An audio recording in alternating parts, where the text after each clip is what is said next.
ಎಲ್ಲ ಆತ್ಮಜ್ಯೋತಿಗಳಿಗೂ ಸಾಷ್ಟಾಂಗ ನಮನಗಳು. ಪ್ರಭುಜಿ ಗುರೂಜಿಯವರ ಪಾದಾರವಿಂದಗಳಿಗೆ ಸಾಷ್ಟಾಂಗ ನಮನಗಳನ್ನ ಸಲ್ಲಿಸುತ್ತಾ ಇಂದಿನ ಜ್ಞಾನಗಂಗಾ 11ನೇ ಅಧಿವೇಶನವನ್ನ ಶುರು ಮಾಡೋಣ ಪ್ರಾರ್ಥನೆಯೊಂದಿಗೆ. ಅಂತರ್ಜ್ಯೋತಿಃ ಬಹಿರ್ಜ್ಯೋತಿಃ ಪ್ರತ್ಯಗ್ಜ್ಯೋತಿಃ ಪರಾತ್ಪರಾ ಜ್ಯೋತಿರೇವ ಜ್ಯೋತಿಃ ಸ್ವಯಂ ಜ್ಯೋತಿಃ ಆತ್ಮ ಜ್ಯೋತಿಃ ಶಿವೋಸ್ಮ್ಯಹಂ. ಗುರುರ್ಬ್ರಹ್ಮಾ ಗುರುರ್ವಿಷ್ಣು ಗುರುರ್ದೇವೋ ಮಹೇಶ್ವರಃ ಗುರು ಸಾಕ್ಷಾತ್ ಪರಬ್ರಹ್ಮ ತಸ್ಮೈ ಶ್ರೀ ಗುರವೇ ನಮಃ. ಅಖಂಡಮಂಡಲಾಕಾರಂ ವ್ಯಾಪ್ತಂ ಯೇನ ಚರಾಚರಂ ತತ್ಪದಂ ದತ್ತಂ ಯೇನ ತಸ್ಮೈ ಶ್ರೀ ಗುರವೇ ನಮಃ. ನಾರಾಯಣ ಸಮಾರಂಭಾಂ ಶಂಕರಾಚಾರ್ಯ ಮಧ್ಯಮಾಂ ಅಸ್ಮದಾಚಾರ್ಯ ಪರ್ಯಂತಾಂ ವಂದೇ ಗುರು ಪರಂಪರಾಂ. ಸದಾಶಿವ ಸಮಾರಂಭಾಂ ಶಂಕರಾಚಾರ್ಯ ಮಧ್ಯಮಾಂ ಅಸ್ಮದಾಚಾರ್ಯ ಪರ್ಯಂತಾಂ ವಂದೇ ಗುರು ಪರಂಪರಾಂ. ಶ್ರೀ ಗುರುಭ್ಯೋ ನಮಃ.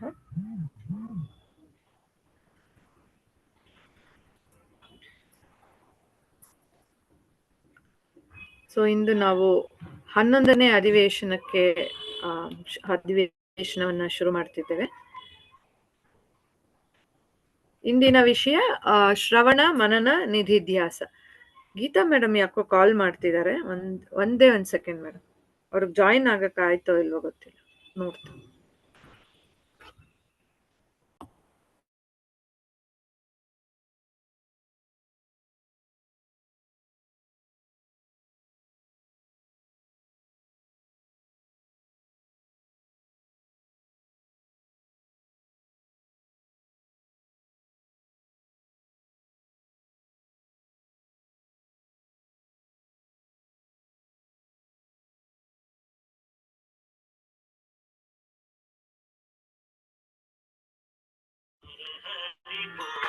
ಅವ್ರಿಗೆ ಜಾಯಿನ್ ಆಗಕ್ ಆಗ್ತಿಲ್ವಂತೆ ವಾಣಿಜ್ಯ. ಸೊ ನಾನು ಅವ್ರಿಗೆ ಒಂದು ವಿಡಿಯೋ ಇದೆ ನನ್ನ ಹತ್ರ, I will forward that and I will come. Okay. So in the mean time ಅಂದ್ರೆ ಬೇಕಾದ್ರೆ ಫಸ್ಟ್ ಸ್ಪೀಕರ್ನ ಶುರು ಮಾಡಿರೋಣ, ಬೇರೆಯವ್ರಿಗೆ ಇದಾಗಿರುತ್ತೆ. ಸೊ ಸುಧಾ ಮೇಡಮ್ ಕೂಡ ಜಾಯಿನ್ ಆಗಕ್ ಟ್ರೈ ಮಾಡ್ತಿದಾರಂತೆ.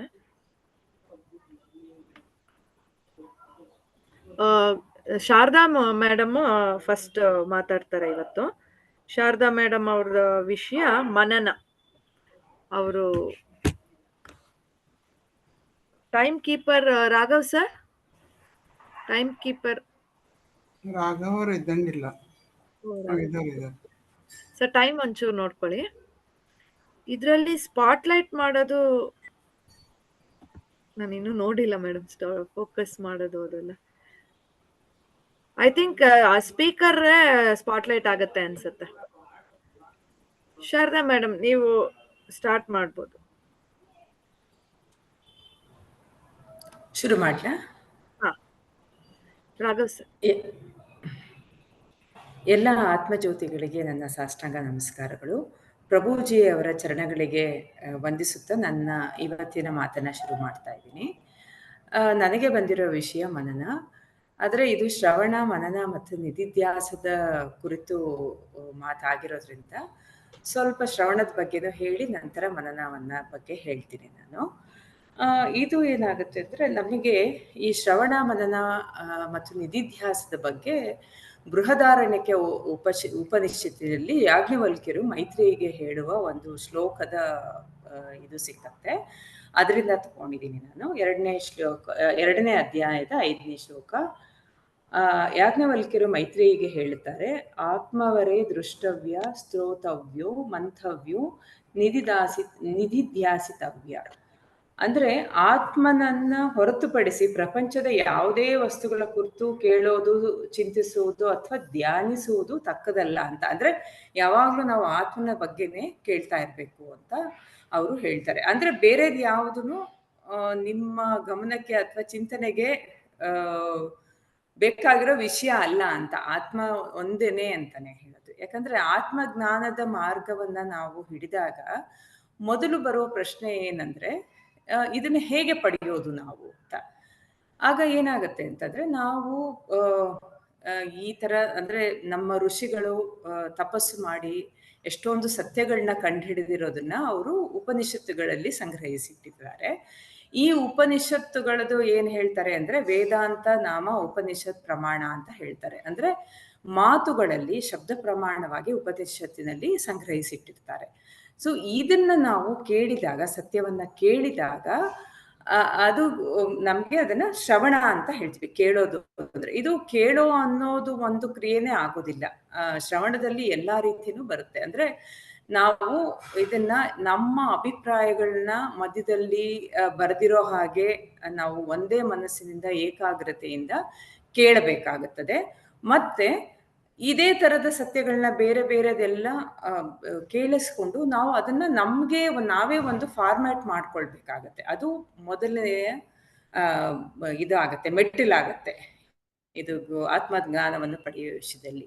ಆಯ್ತಾ? ಶ್ರವಣದ ನಂತರ ಎಷ್ಟೊಂದ್ ಸಲ ಏನಾಗುತ್ತೆ ಅಂದ್ರೆ, ಸಾಧಕ ಸಿದ್ಧತೆ ಯಾವ ರೀತಿ ಇರುತ್ತೋ ಆ ರೀತಿಯಾಗಿ ಅವನಿಗೆ ಇದು ಅರ್ಥ ಆಗ್ತಾ ಹೋಗುತ್ತೆ. ಕೆಲವರಿಗೆ ಸಾಧಕರು ಅಲ್ಲಿನೂ ಕೂಡ ಉತ್ತಮ ಸಾಧಕರು, ಮಧ್ಯ ಸಾಧಕರು ಮತ್ತು ಅಧಮ ಅಂತ ಹೇಳೋದಿಲ್ಲ. ನಾನು ಸಾಮಾನ್ಯ ಈ ಉತ್ತಮ ಸಾಧಕರಿಗೆ ಏನಾಗುತ್ತೆ, ಈ ಸತ್ಯವನ್ನ ಕೇಳಿಸ್ಕೊಳ್ತಿದ್ದಾಗೇನೆ ಅವರಿಗೆ ಇದರದ್ದು ಅರಿವಾಗುತ್ತೆ, ಆತ್ಮಜ್ಞಾನದ ಅರಿವಾಗುತ್ತೆ. ಸೊ ಅಂಥವ್ರಿಗೆ ಏನಾಗುತ್ತೆ, ಪೂರ್ವ ಸಿದ್ಧತೆ ಆಗ್ಬಿಟ್ಟಿರುತ್ತೆ. ಆ ಸತ್ಯವೊಂದು ಕೇಳಿಸ್ಕೊಂಡ್ರೆ ಸಾಕಾಗಿರುತ್ತೆ ಅವರಿಗೆ. ಆದ್ರೆ ಇನ್ನೂ ಕೆಲವರು ಅಂದ್ರೆ ಈಗ ಮಧ್ಯಮ ವರ್ಗದ ಸಾಧಕರು ಅಥವಾ ಸಾಮಾನ್ಯ ಸಾಧಕರಿಗೆ ಏನಾಗುತ್ತೆ, ಸತ್ಯವನ್ನ ಕೇಳಿಸ್ಕೊಂಡ್ರಷ್ಟೇ ಸಾಲದು. ಅದನ್ನ ಯಾಕಂದ್ರೆ ಸತ್ಯವನ್ನ ಕೇಳಿಸ್ಕೊಂತೀವಿ ನಾವು. ಕೇಳಿಸ್ಕೊಂಡ್ರೆ ಈಗ ಉದಾಹರಣೆಗೆ ಏನಾಗುತ್ತೆ, ನಾವು ಆತ್ಮದರ್ಶನ ಕ್ಲಾಸ್ ಅಟೆಂಡ್ ಮಾಡ್ತೀವಿ, ಶಕ್ತಿ ದರ್ಶನ ಕ್ಲಾಸ್ ಅಟೆಂಡ್ ಮಾಡ್ತೀವಿ. ನಂತರ ಏನಾಗುತ್ತೆ, ಸತ್ಯನ ಕೇಳಿಸ್ಕೊಂಡ್ರೋದು ಅಲ್ಲೇ ನಿಂತು ಹೋಗುತ್ತೆ. ನಾವು ಪ್ರಪಂಚದೊಡನೆ ವ್ಯವಹಾರ ಮಾಡ್ಬೇಕಾದ್ರೆ ಏನಾಗುತ್ತೆ, ಆ ಸತ್ಯ ನಮ್ಮ ಮನದಾಳಕ್ಕೆ ಇಳಿದಿರೋದಿಲ್ಲ. ಆಯ್ತಾ? ಅವಾಗ ಏನಾಗುತ್ತೆ ಅಂದ್ರೆ, ನಾವು ಪುನಃ ಅದನ್ನ ಮನನ ಮಾಡ್ಬೇಕಾಗತ್ತೆ. ಅಂದ್ರೆ ಈ ಮನನ ಮಾಡ್ಬೇಕಾದ್ರೂ ನಮ್ಗೆ 2 ರೀತಿ ತಡೆಗಳು ಬರಬಹುದು. ಅಂದ್ರೆ ಒಂದು ಏನ್ ಹೇಳ್ತೀವಿ ಅಂತಂದ್ರೆ, ಅಸಂಭಾವನಾ ಅಂತ ಹೇಳ್ತೀವಿ. ಅಂದ್ರೆ ಈಗ ನೀವು ಬ್ರಹ್ಮ ಸತ್ಯ ಜಗನ್ಮಿತ್ಯ ಅಂತ ಕೇಳ್ಕೊಂಡ್ರಿ, ಅಥವಾ ತತ್ವಮಸಿ ಅಂತ ಕೇಳ್ಕೊಂಡ್ರಿ. ಅವಾಗ ನಾನು ಬ್ರಹ್ಮ ಹೇಗೆ ಸಾಧ್ಯ ಅನ್ನೋ ಇದು ಬರುತ್ತೆ. ಇದು ಸಾಧ್ಯನೇ ಇಲ್ಲ ಅಂತ, ಅಂದ್ರೆ ಅಸಂಭಾವನಾ ಅಂತ. ಇನ್ನು ಬ್ರಹ್ಮನೇ ಅಂತ ಹೇಳಿದಾಗ ಇನ್ನೊಂದು ಏನ್ ಹೇಳ್ತೀವಿ ನಾವು, ಅದಕ್ಕೆ ವಿರುದ್ಧವಾದ ಇದು ಬರುತ್ತೆ ಭಾವನೆ, ಅಂದ್ರೆ ವಿಪರೀತ ಭಾವನಾ ಅಂತ ಹೇಳ್ತೀವಿ ನಾವು. ಅದು ಬರುತ್ತೆ ನಮ್ಗೆ. ಅಂದ್ರೆ ಸತ್ಯನ ಕೇಳಿಸ್ಕೊಂಡಿರ್ತೀವಿ, ಆದ್ರೆ ಅದಕ್ಕೆ ವಿರುದ್ಧವಾಗಿ ನಾವು ಅದನ್ನ ಅಪ್ಲೈ ಮಾಡ್ಕೊಳ್ತೀವಿ. ಅಂದ್ರೆ ಪ್ರಪಂಚದ ಜೊತೆನೆ ಅಥವಾ ವ್ಯವಹಾರ ಮಾಡ್ಬೇಕಾದ್ರೆ ನಮ್ಗೆ ಅದು ಬಂದೇ ಬಿಡುತ್ತೆ. ದೇಹ ಮನಸ್ಸು ಬುದ್ಧಿ ಭಾವನೆ ಬಂದೇ ಬಿಡುತ್ತೆ ನಮ್ಗೆ. ಸೊ ಇದು ಏನಾಗುತ್ತೆ, ಈ ಮನನ ಪ್ರಕ್ರಿಯೆ ಏನಿದೆಯೋ ಇದನ್ನ ತೊಡೆದು ಹಾಕಲು ಸಹಾಯ ಮಾಡುತ್ತೆ ಮನನ ಪ್ರಕ್ರಿಯೆ. ಈ ಮನನ ಪ್ರಕ್ರಿಯೆಯಲ್ಲಿ ನಮಗೆ ಮನನ ಗ್ರಂಥಗಳು ಕೂಡ ಸಹಾಯ ಮಾಡುತ್ತವೆ. ಈಗ ಅಪರೋಕ್ಷ ಅನುಭೂತಿ ಇರಬಹುದು, ಆ ತರದ ಗ್ರಂಥಗಳನ್ನೆಲ್ಲ ನಾವು ಓದಿದಾಗ ಏನಾಗುತ್ತೆ, ಅಥವಾ ಗುರುಗಳ ಹೇಳಿದ್ರನ್ನ ಬೋಧನೆಯನ್ನ ಕೇಳಿದಾಗ ಏನಾಗುತ್ತೆ, ನಮಗೆ ಎಷ್ಟೋ ತಪ್ಪು ಗ್ರಹಿಕೆಗಳು ತೊಡೆದು ಹಾಕಲು ಸಹಾಯ ಮಾಡುತ್ತವೆ. ಆಮೇಲಿಂದ ಏನಾಗುತ್ತೆ, ನಾವು ಆತ್ಮಜ್ಞಾನದಲ್ಲಿ ಒಂದು ಸ್ಥಿರತೆಯನ್ನು ಕಾಪಾಡಿಕೊಳ್ಳಲು ಸಹಾಯ ಆಗುತ್ತೆ ಈ ಮನನ ಕ್ರಿಯೆಗಳು. ಅಂದ್ರೆ ನಾವು ವಾರ ಈ AVSC ಕ್ಲಾಸ್ ಇರ್ಬೋದು, ಅಥವಾ ಗುರೂಜಿಯವರ ಸತ್ಸಂಗ ಇರ್ಬೋದು, ಹೀಗೆ ನಾವು ಇದನ್ನ ಅಟೆಂಡ್ ಮಾಡ್ತಾ ಇದ್ರೆ ಏನಾಗುತ್ತೆ, ಇದು ನಮ್ಗೆ ಒಂದೊಂದೇ ತಪ್ಪು ಗ್ರಹಿಕೆನ ತೊಡೆದು ಹಾಕ್ತಾ ಏನಾಗುತ್ತೆ, ಇದು ನಮ್ಮ ಸುಪ್ತ ಮನಸ್ಸಿನ ಆಳದೊಳಕ್ಕೆ ಇಳಿಯಕ್ಕೆ ಶುರುವಾಗುತ್ತೆ. ಇದು ಅಂದ್ರೆ ಇದು ಬರೀ ನಮ್ಗೆ ಕಾನ್ಶಿಯಸ್ ಮೈಂಡ್ ಅಲ್ಲಿ ಇತ್ತು, ಅದು ಏನು ಜ್ಞಾನ ಇದೆಯೋ ಅದು ಸುಪ್ತ ಮನಸ್ಸಿಗೂ ಇಳಿಯೋದಕ್ಕೆ ಶುರುವಾಗುತ್ತೆ. ಆಗ ಏನಾಗುತ್ತೆ ಅಂದ್ರೆ ಇದು ನಮ್ಗೆ ಅದು ಸಹಜ ಸ್ಥಿತಿ ಆಗಕ್ಕೆ ಶುರುವಾಗುತ್ತೆ. ಅಂದ್ರೆ ವಿಕಾಸವಾಗ್ತಾ ಹೋಗ್ತೀವಿ ನಾವು ಒಂದೊಂದು ನಮ್ಮ ಡೌಟ್ಸ್ ಕ್ಲಿಯರ್ ಆಗ್ತಾ ಹೋಗ್ತಾ ಇದ್ದಾಗೆ ನಮ್ಗೆ ಹೆಚ್ಚು ಹೆಚ್ಚು ಕ್ಲಾರಿಟಿ ಬರ್ತಾ ಹೋಗುತ್ತೆ. ಹಾಗೆ ನಮ್ಗೆ ಈ ಹಿಂದಿನ ಕ್ಲಾಸ್ನಲ್ಲಿ ನಾವು ಎಷ್ಟೊಂದು ಯೋಗಗಳ ಬಗ್ಗೆ ಎಲ್ಲ ಮಾತಾಡಿದ್ವಿ. ಭಕ್ತಿ ಯೋಗ, ಕರ್ಮಯೋಗ, ಕ್ರಿಯಾ ಯೋಗ, ಇವುಗಳು ಕೂಡ ಸಾಧಕನನ್ನ ಸಿದ್ಧ ಮಾಡೋದಕ್ಕೆ ಸಹಾಯ ಮಾಡುತ್ತವೆ. ಅಂದ್ರೆ ಪ್ಯೂರಿಟಿ ಆಫ್ ಹಾರ್ಟ್ ಅಂತ ನಾವು ಹೇಳ್ತೀವಿ. ಯಾಕಂದ್ರೆ ಅದು ಸತ್ಯದ ವಾಕ್ಯ ಮನದಾಳಕ್ಕೆ ಇಳಿಬೇಕು ಅಂತಂದ್ರೆ ಅದು ಕೂಡ ಬಹಳ ಅಗತ್ಯವಿದೆ. ಅಂದ್ರೆ ಪ್ಯೂರಿಟಿ ಮತ್ತೆ ಕ್ಲಾರಿಟಿ ಎರಡೂ ಇದ್ರೇನೆ ಕೂಡ, ಎರಡು ಜೊತೆಯಾಗಿ ಹೋದ್ರೇನೆ ಅದು ನಮ್ಮ ಸುಪ್ತ ಮನಸ್ಸಿನ ಆಳಕ್ಕೆ ಇಳಿದು ನಾವು ಅಲ್ಲಿ ನೆಲೆ ನಿಂತ್ಕೊಳ್ಳಕ್ಕೆ ಸಾಧ್ಯವಾಗುತ್ತೆ ಆತ್ಮಜ್ಞಾನದಲ್ಲಿ. ಆಯ್ತಾ? ಒಂದ್ಸಲ ಅದು ನೆಲೆ ನಿಂತಾದ್ಮೇಲಿಂದ ಮುಂದಿನ ಕ್ರಿಯೆ ಶುರುವಾಗುತ್ತೆ, ನಿಧಿಧ್ಯಾಸನ. ಅಂದ್ರೆ ಅದನ್ನ ನಾವು ಒಂದೇ ನಿರಂತರವಾಗಿ ಹರಿತಾ ಇರೋ ಇದರ ತರ ಆಗತ್ತೆ. ಅಂದ್ರೆ ಇದಕ್ ಮುಂಚೆ ನಾವು ಮನನದಲ್ಲಿ ಏನಾಗುತ್ತೆ, ಹೋಗೋದು ಬರೋದು ಆಗ್ತಾ ಇರತ್ತೆ. ಅಂದ್ರೆ ನಮ್ಮ ಆ ಸ್ಥಿತಿಗೆ ಹೋಗೋದು ಬರೋದು ಆಗ್ತಾ ಇರತ್ತೆ, ವಾಪಸ್ ಬರೋದು ಆಗ್ತಾ ಇರತ್ತೆ. ಯಾಕಂದ್ರೆ ನಾವು ಪ್ರಪಂಚದೊಟ್ಟಿಗೆ ಒಡನಾಡ್ತಾ ಇರ್ತೀವಿ. ಹಾಗಾಗಿ ನಮ್ಗೇನಾಗುತ್ತೆ ಅಂದ್ರೆ ಅದೇ ಇದರಲ್ಲಿ ನೆಲೆ ನಿಲ್ಲೋದು ಕಷ್ಟ ಆಗುತ್ತೆ. ಹಾಗಾಗಿ ಹೋಗೋದು ಬರೋದು ಆಗ್ತಾ ಇರುತ್ತೆ. ಬಟ್ ನಿಧಿಧ್ಯಾಸನದಿಂದ ಏನಾಗುತ್ತೆ, ನಾವು ಧ್ಯಾನದ ರೀತಿಯಲ್ಲಿ ಮನಸ್ಸನ್ನ ಒಂದೇ ಇದರಲ್ಲಿ ನಾವು ಫೋಕಸ್ ಮಾಡ್ತಾ ನಾವು ಅದರಲ್ಲಿ ನೆಲೆ ನಿಲ್ಲೋದಿಕ್ಕೆ ಸಾಧ್ಯ ಆಗುತ್ತೆ. ಸೊ ಇದು ಒಂದೊಂದ್ಸಲ ಏನಾಗುತ್ತೆ, ಶ್ರವಣ, ಮನನ ಮತ್ತು ನಿಧಿಧ್ಯಾಸನ ಪ್ರಕ್ರಿಯೆಗಳು ಇವು ಮೂರು ಬೇರೆನಾ ಅಂತ ಅನ್ಸುತ್ತೆ. ಆದ್ರೆ ಇವು ಮೂರನ್ನು ಬೇರೆ ಅಲ್ಲ, ಎಲ್ಲವೂ ಒಂದಕ್ಕೊಂದು ಹೊಂದ್ಕೊಂಡಿರೋ ಅಂಥವೇನೆ. ಮೂರನ್ನು ಬೇರೆ ಆಗಕ್ ಸಾಧ್ಯನೇ ಇಲ್ಲ. ಯಾಕಂದ್ರೆ ಸತ್ಯವಾಕ್ಯನ ಕೇಳಿಸ್ಕೊಳ್ತೀವಿ, ನಂತರ ನಮಗೆ ಅಂದ್ರೆ ನಮಗೆ ಏನು ಡೌಟ್ಸ್ ಇರುತ್ತೋ ಅದನ್ನ ಕ್ಲಿಯರ್ ಮಾಡ್ಕೊಳ್ತೀವಿ. ಒಂದ್ಸಲ ನಮ್ಗೆ ಅದು ಕ್ಲಿಯರ್ ಆಗಿದ ತಕ್ಷಣ ಏನಾಗುತ್ತೆ, ನಾವು ನಿಧಿಧ್ಯಾಸನ ಪ್ರಕ್ರಿಯೆಗೆ ಅಂದ್ರೆ ಮುಂದಿನ ಇದಕ್ಕೆ ಹೋಗ್ತೀವಿ ನಾವು. ಸೊ ಇದು ಕಂಟಿನ್ಯೂಸ್ ಆಗಿ ಆಗ್ತಾನೇ ಇರುತ್ತೆ. ಆಗಿ ನಮ್ಗೆ ಸ್ಥಿರವಾಗಿ ನಿಲ್ಲೋದಿಕ್ಕೆ ಸಾಧ್ಯ ಆಗುತ್ತೆ. ಆಯ್ತಾ? ಇಷ್ಟನ್ನ ಹೇಳಿ ನನ್ನ ಮಾತನ್ನ ಮುಗಿಸ್ತಾ ಇದ್ದೀನಿ ನಾನು ಇವತ್ತಿನ. 8 ನಿಮಿಷಗಳು.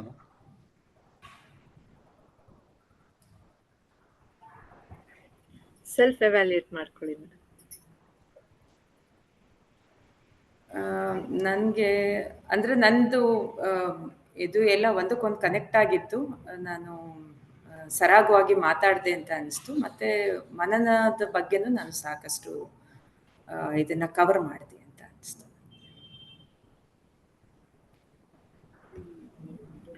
ವಾಣಿಜಿ,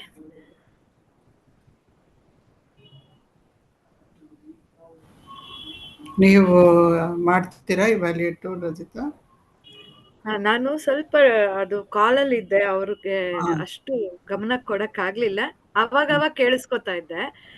ಸೊ ಈ ಸತಿ ನೀವು ಮಾಡಿ, ನೆಕ್ಸ್ಟ್ ಮಾಡ್ತೀನಿ. Next week Geeta madam, Sudha ಮೇಡಮ್ಗೆ ಗೈಡ್ ಮಾಡ್ತಾ ಇದ್ದೆ, how to join to this graphy. ಸೇರ್ಕೊಂಡ್ರಾ ಈಗ ಅವರು? ಇಲ್ಲ, ಅದೇ ಅವರು ಗೈಡ್ ಮಾಡ್ತಾ ಇದ್ದೀನಿ, ಇನ್ನ ಟ್ರೈ ಮಾಡ್ತಿದ್ದಾರೆ. ಆಗ್ಲಿಲ್ಲ ಅಂದ್ರೆ maybe we should all log out and join Google Meet. ಅದೇ ನೋ ಶಿ ಇಸ್ ಟ್ರೈಯಿಂಗ್. ಆಚಾರ್ಯನೀಸ್ ಬರ್ತಾ ಇದೆಯಂತೆ, ಅದಕ್ ಮುಂದೆ ಹೇಗೆ ಹೋಗೋದು ಅಂತ ಗೊತ್ತಾಗ್ತಿಲ್ವಂತೆ. I will guide them. ನಾನು ಮಾಡ್ತೀನಿ.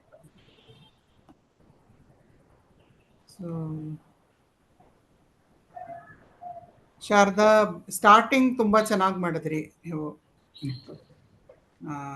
ಯಾಜ್ಞವಲ್ಕ್ಯರು ಅದರ ಬಗ್ಗೆ ಮಾತಾಡಿ ಶುರು ಮಾಡಿದ್ದು ತುಂಬಾ ಚೆನ್ನಾಗಿತ್ತು. ನಿಮ್ಮ ಪ್ರಕಾರ 1 ಮಿನಿಟ್ ಎಲ್ಲಿ ಕಟ್ ಮಾಡ್ಬೋದಾಗಿತ್ತು? ನನ್ನ ಪ್ರಕಾರ ನನಗನ್ಸಿದ್ದು ಇನ್ನೊಂದು ಸ್ವಲ್ಪ ಇದನ್ನ ಮನನ ಮತ್ತೆ ಇದನ್ನ ಇನ್ನೊಂದು ಸ್ವಲ್ಪ ಶ್ರವಣದ ಬಗ್ಗೆ ಸ್ವಲ್ಪ ಟಚ್ ಮಾಡಿಬಿಟ್ಟು ನಾನು ಮನನದ ಬಗ್ಗೆ ಜಾಸ್ತಿ ಮಾತಾಡ್ಬೋದಾಗಿತ್ತು ಅಂತ ಅನಿಸ್ತು. ಆವಾಗ ಅದು ಟೈಮ್ ಇದಾಗ್ತಿತ್ತು ಅನಿಸ್ತು. ಕಡಿಮೆ ಮಾತಾಡ್ಬೋದಾಗಿತ್ತು. ಕಡಿಮೆ. ಓಕೆ, ಅದನ್ಬಿಟ್ರೆ ವೆರಿ ಗುಡ್ ಟಾಕ್. ಚೆನ್ನಾಗಿ ಮಾತಾಡಿದ್ದೀರಾ ಎಲ್ಲ.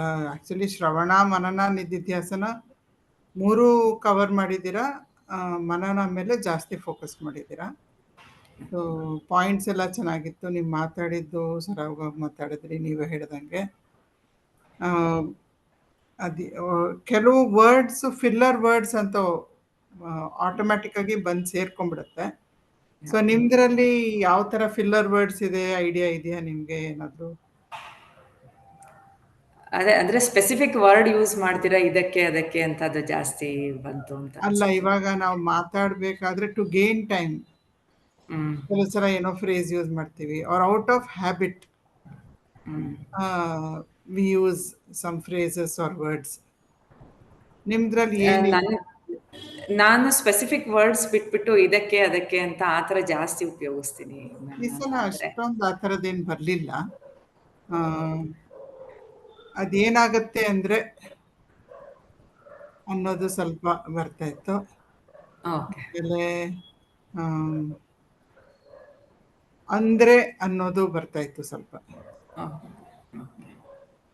ಅದೇನು ಅಂದರೆ ಅದು ಆ ಥರ not a big deal at all. ಕೇಳಕ್ಕೆ ಏನೋ ಅನ್ನಿಸ್ತಾ ಇರಲಿಲ್ಲ ನಾನು, ಯಾಕಂದರೆ ಸುಮ್ಮನೆ ಲೂಪ್ ಹೋಲ್ಸ್ ಹುಡುಕ್ತಾ ಇರೋದ್ರಿಂದ ನಾನು ಹೇಳಬೇಕಷ್ಟೇ. ಅದರ್ವೈಸ್ ಇಟ್ ವಾಸ್ ಇಲ್ಲ ವೆರಿ ಇಲ್ಲ good. Because you are already so good, I am just trying to sensitise you ಅಷ್ಟೇ. ಏನು ಮಾಡೋದು ಬೇಡ ಅದ್ರ ಬಗ್ಗೆ, ಜಸ್ಟ್ ಬಿ ಅವೇರ್. ಆ ಥರ ಏನೋ ವರ್ಡ್ಸ್ ನಾನು ಯೂಸ್ ಮಾಡ್ತಾ ಇದ್ದೀನ, ಯಾವಾಗ ಯೂಸ್ ಮಾಡ್ತೀನಿ. ಇವನ್ ಸುಮ್ಮನೆ ನಾರ್ಮಲ್ ಕಾನ್ವರ್ಸೇಷನಲ್ಲಿ ನೀವು ಸ್ಪೀಚ್ದೇ ನೋಡಬೇಕು ಅಂತೇನಿಲ್ಲ, ನಾರ್ಮಲ್ ಆಗಿ ಮಾತಾಡ್ತಾ ಇರ್ಬೇಕಾದ್ರೆ ಯಾರ ಜೊತೆನೋ as though you are listening to yourself ಮಧ್ಯೆ ಮಧ್ಯೆ ಒಂದೊಂದ್ಸಲ ಕೇಳಿಸ್ಕೊಡಿ. ಏನಾದರೂ ಎಕ್ಸ್ಟ್ರಾ ವರ್ಡ್ಸು ಯೂಸ್ ಮಾಡ್ತೀನಾ, ಇದರಲ್ಲಿ ಏನಾದರೂ ವರ್ಡ್ಸ್ ತೆಗಿಬೋದಿತ್ತಾ, but giving the same meaning or making it even better, crisper and more effective, punch ಇರೋ ಥರ. ಸುಮ್ಮನೆ ವೆರಿ ಕ್ಯಾಶುಯಲಿ ರಿಲ್ಯಾಕ್ಸ್ಡ್ ಆಗಿ ಅಬ್ಸರ್ವ್ ಮಾಡ್ಕೊಳ್ಳಿ ಅಷ್ಟೇ. Not at all a big deal. ಖಂಡಿತ ಖಂಡಿತ ಮ್ಯಾಮ್, ಬಹಳ ಬಹಳ ಉಪಯುಕ್ತವಾದ ಇದು ಫೀಡ್ಬ್ಯಾಕು. ನಾನು ಖಂಡಿತ ಅಳವಡಿಸ್ಕೊಂತೀನಿ. ನಿಮ್ಗೆ ಆಟೋಮ್ಯಾಟಿಕ್ ಆಗಿ you will start becoming aware. ಅದಾಗದೆ ಕಡಿಮೆ ಆಗಕ್ಕೆ ಸ್ಟಾರ್ಟ್ ಆಗುತ್ತೆ, ನೀವೇನು ಮಾಡಬೇಕಾಗಿಲ್ಲ. Being aware itself will do the trick. ನನಗೆ ಎಷ್ಟೊಂದ್ಸಲ ಮ್ಯಾಮ್ ಇದು ಈ ಸತ್ಸಂಗದಿಂದ ಕ್ಲಾರಿಟಿ ಬರ್ತಾ ಹೋಗ್ತಾ ಇದ್ದಾಗೇನೆ ಇನ್ನ ನಾವು ಮಾತಾಡೋದು ಕೂಡ ಜಾಸ್ತಿ ಉತ್ತಮವಾಗತ್ತೆ ಅಂತ ಅನ್ಸುತ್ತೆ. ಖಂಡಿತ ಎವ್ರಿಬಡಿ ಇವಾಗ ನಿಮ್ಗೆ ಅರ್ಥ ಆಗಿದೆ ಅನ್ನೋದು ನಮಗೆ ಚೆನ್ನಾಗಿ ಗೊತ್ತಾಯ್ತು. ಎಷ್ಟು ಚೆನ್ನಾಗಿ ಅರ್ಥ ಮಾಡ್ಕೊಂಡಿದ್ದೀರಾ ಅನ್ನೋದು ಸ್ಪಷ್ಟವಾಗಿ ಬರ್ತಾ ಇತ್ತು. ನಾನು you are already very good. So I am just trying to push it that little one notch, ಇನ್ನೊಂದು ಚೂರ್ ಮೇಲೆ ತಳ್ಬೋದಾ ಅಷ್ಟೇ. ಹರಿ ನಮಸ್ತೆ ಮೇಡಮ್. ಮೇಡಮ್, ಮನ್ನ ಬಗ್ಗೆ ನೀವು ಹೇಳ್ಬೇಕಾದ್ರೆ ಏನಾದರೂ ಲೌಕಿಕವಾದ ಜೀವನದ ಎಕ್ಸಾಂಪಲ್ ಕೊಟ್ಟರೆ ತುಂಬಾ ಹತ್ರ ಆಗುತ್ತೆ ಅಂತ ಅನ್ಸುತ್ತೆ. ಏನಾದರೂ ಎಕ್ಸಾಂಪಲ್ ಕೊಡ್ಬೋದಾ ಪ್ರಾಪಂಚಿಕ ಜೀವನ ಜೊತೆ? ಅದೇ ಇದು ಕಾರ್ ಡ್ರೈವ್ ಮಾಡೋದು ಹೇಳ್ಬೋದು. ಯಾಕಂದ್ರೆ ಕಾರ್ ಡ್ರೈವ್ ಮಾಡೋದು ನಾವೆಲ್ಲ ಕೇಳಿಸ್ಕೊಂತೀವಿ, ಹೇಳಿಸ್ಕೊಳ್ತೀವಿ ಆಯ್ತಾ. ಆದ್ರೆ ಮಾಡ್ಬೇಕಾದ್ರೆ ಏನಾಗತ್ತೆ, ನಮ್ಗೆ ಎಷ್ಟೊಂದು ಡೌಟ್ಸ್ ಬರುತ್ತೆ. ಮತ್ತೆ ಅದು ನಮ್ಗೆ ಈಸಿಯಾಗಿ ಮಾಡೋದಕ್ಕೆ ಆಗೋದಿಲ್ಲ. ಕಾರ್ ಡ್ರೈವ್ ಮಾಡೋದು ಒಂದೊಂದ್ಸಲ ಡ್ರೈವಿಂಗ್ ಬಿಟ್ಬಿಡೋಣ ಅನ್ಸುತ್ತೆ, ಅದು ಅನ್ಸುತ್ತೆ ಆಯ್ತಾ. ಆಮೇಲೆ ಯಾಕೆ ಮಾಡ್ತಾ ಇದೀನೋ ಅಂತಾನೂ ಬರುತ್ತೆ ಭಾವನೆಗಳು ಆಯ್ತಾ. ಇದು ಏನಾಗುತ್ತೆ ಅಂದ್ರೆ ನಮಗೆ ಮನನ ಮಾಡೋದು ಅಂತಂದ್ರೆ ಅದನ್ನ ನಮ್ಮ ತಪ್ಪುಗಳನ್ನ ತಿದ್ಕೊಳ್ತಾ ಹೋಗೋದು. ಅವಾಗ ಡ್ರೈವಿಂಗ್ ಏನಾಗುತ್ತೆ, ನಿಮ್ಗೆ ಸಬ್ ಕಾನ್ಶಿಯಸ್ ಮೈಂಡ್ ಹೊಟ್ಟೋಗ್ಬಿಡುತ್ತೆ.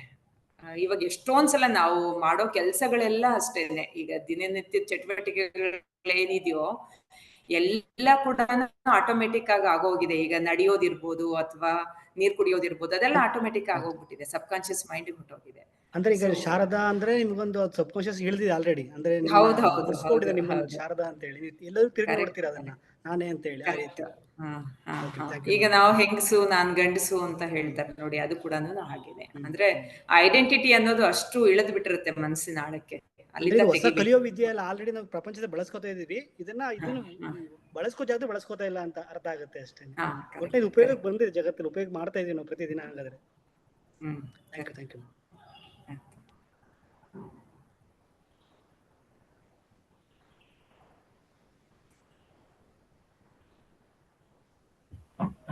ಹಾ ಮೇಡಮ್, ನಮ್ಮ ನೆಕ್ಸ್ಟ್ ಸ್ಪೀಕರ್ಗೆ ಹೋಗೋಣ. ಸುಧಾ ಮೇಡಮ್ ಟ್ರೈ ಮಾಡ್ತಿದ್ದಾರೆ, ಆನ್ ದ ವೇ ಅವರು. ಗೀತಾ ಮೇಡಮ್ ಬಂದ್ರು, ಜಾಯಿನ್ ಆಗಕ್ಕಾಯ್ತು. ನಾನು ಇನ್ನು ಗೈಡ್ ಮಾಡ್ತಾ ಇದ್ದೀನಿ ಅವ್ರಿಗೆ. ಒಂದ್ ನಿಮಿಷ ಹೇಳ್ತೀನಿ. ನಮ್ಮ ನೆಕ್ಸ್ಟ್ ಸ್ಪೀಕರ್ ಶ್ರವಣ ಬಗ್ಗೆ ಗೀತಾ ಸುರೇಶ್. ಗೀತಾ ಮೇಡಮ್ ಆಗತ್ತಾ? ಗೀತಾ ಮೇಡಮ್.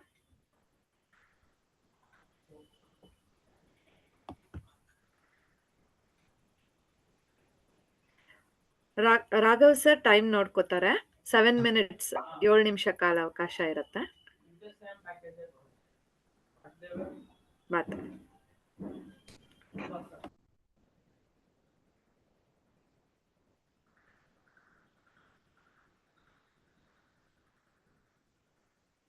ಮ್ಯೂಟ್ ಆಗಿದೆ ಗೀತಾ ಮೇಡಮ್, ಮ್ಯೂಟ್ ಆಗಿದೆ. ಮ್ಯೂಟ್ ಆಗಿದೆ, ಸ್ಕ್ರೀನ್ ಕಾಣಿಸ್ತಾ ಇಲ್ಲ ಅವ್ರದ್ದು. ಅದೇ ಅವ್ರು ಅನ್ಮ್ಯೂಟ್ ಮಾಡ್ಕೊಂಡ್ರೆ ಕಾಣುತ್ತೆ.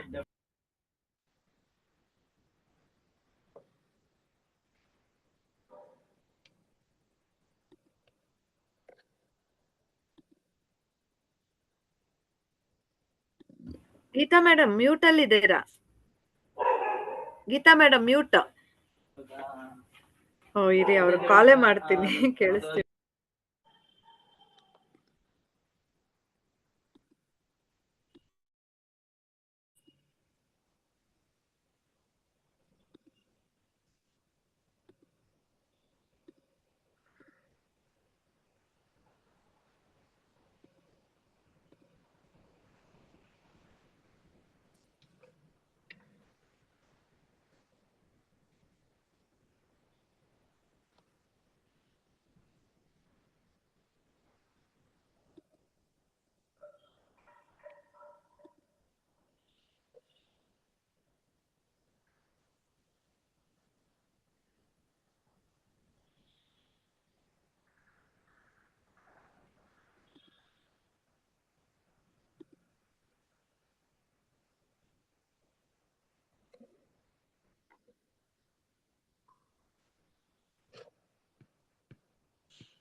ಒಂದೇ ಒಂದ್ ನಿಮಿಷ ಮೇಡಮ್. ಗೀತಾ ಮೇಡಮ್ಗೆ ಅದು ಮೈಕ್ರೋಫೋನ್ ಆನ್ ಆಗ್ತಿಲ್ವಂತೆ. I am guiding her. So ಬರ್ತಿದ್ದಾರೆ.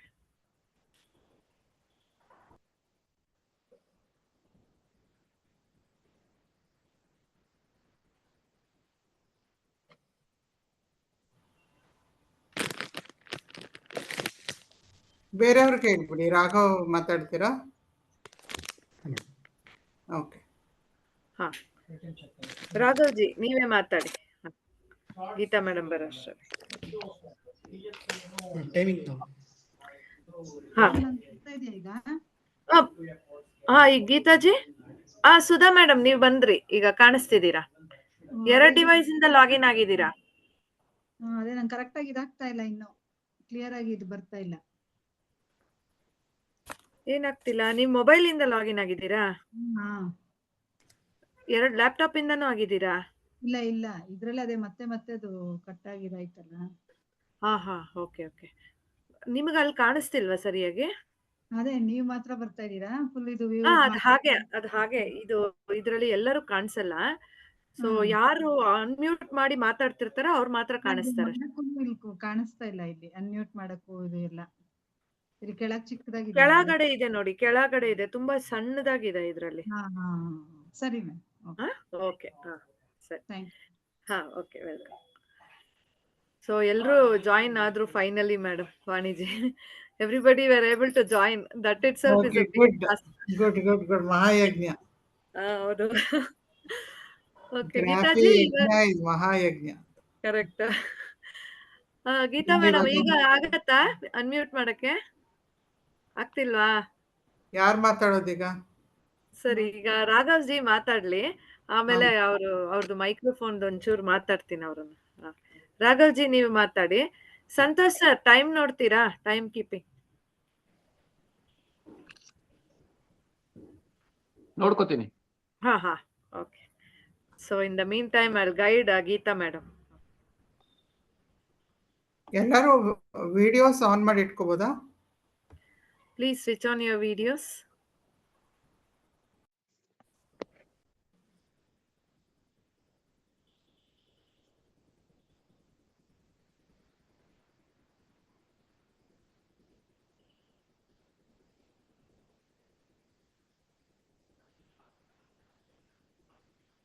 ಶುರು ಮಾಡಿ ರಾಘವ್.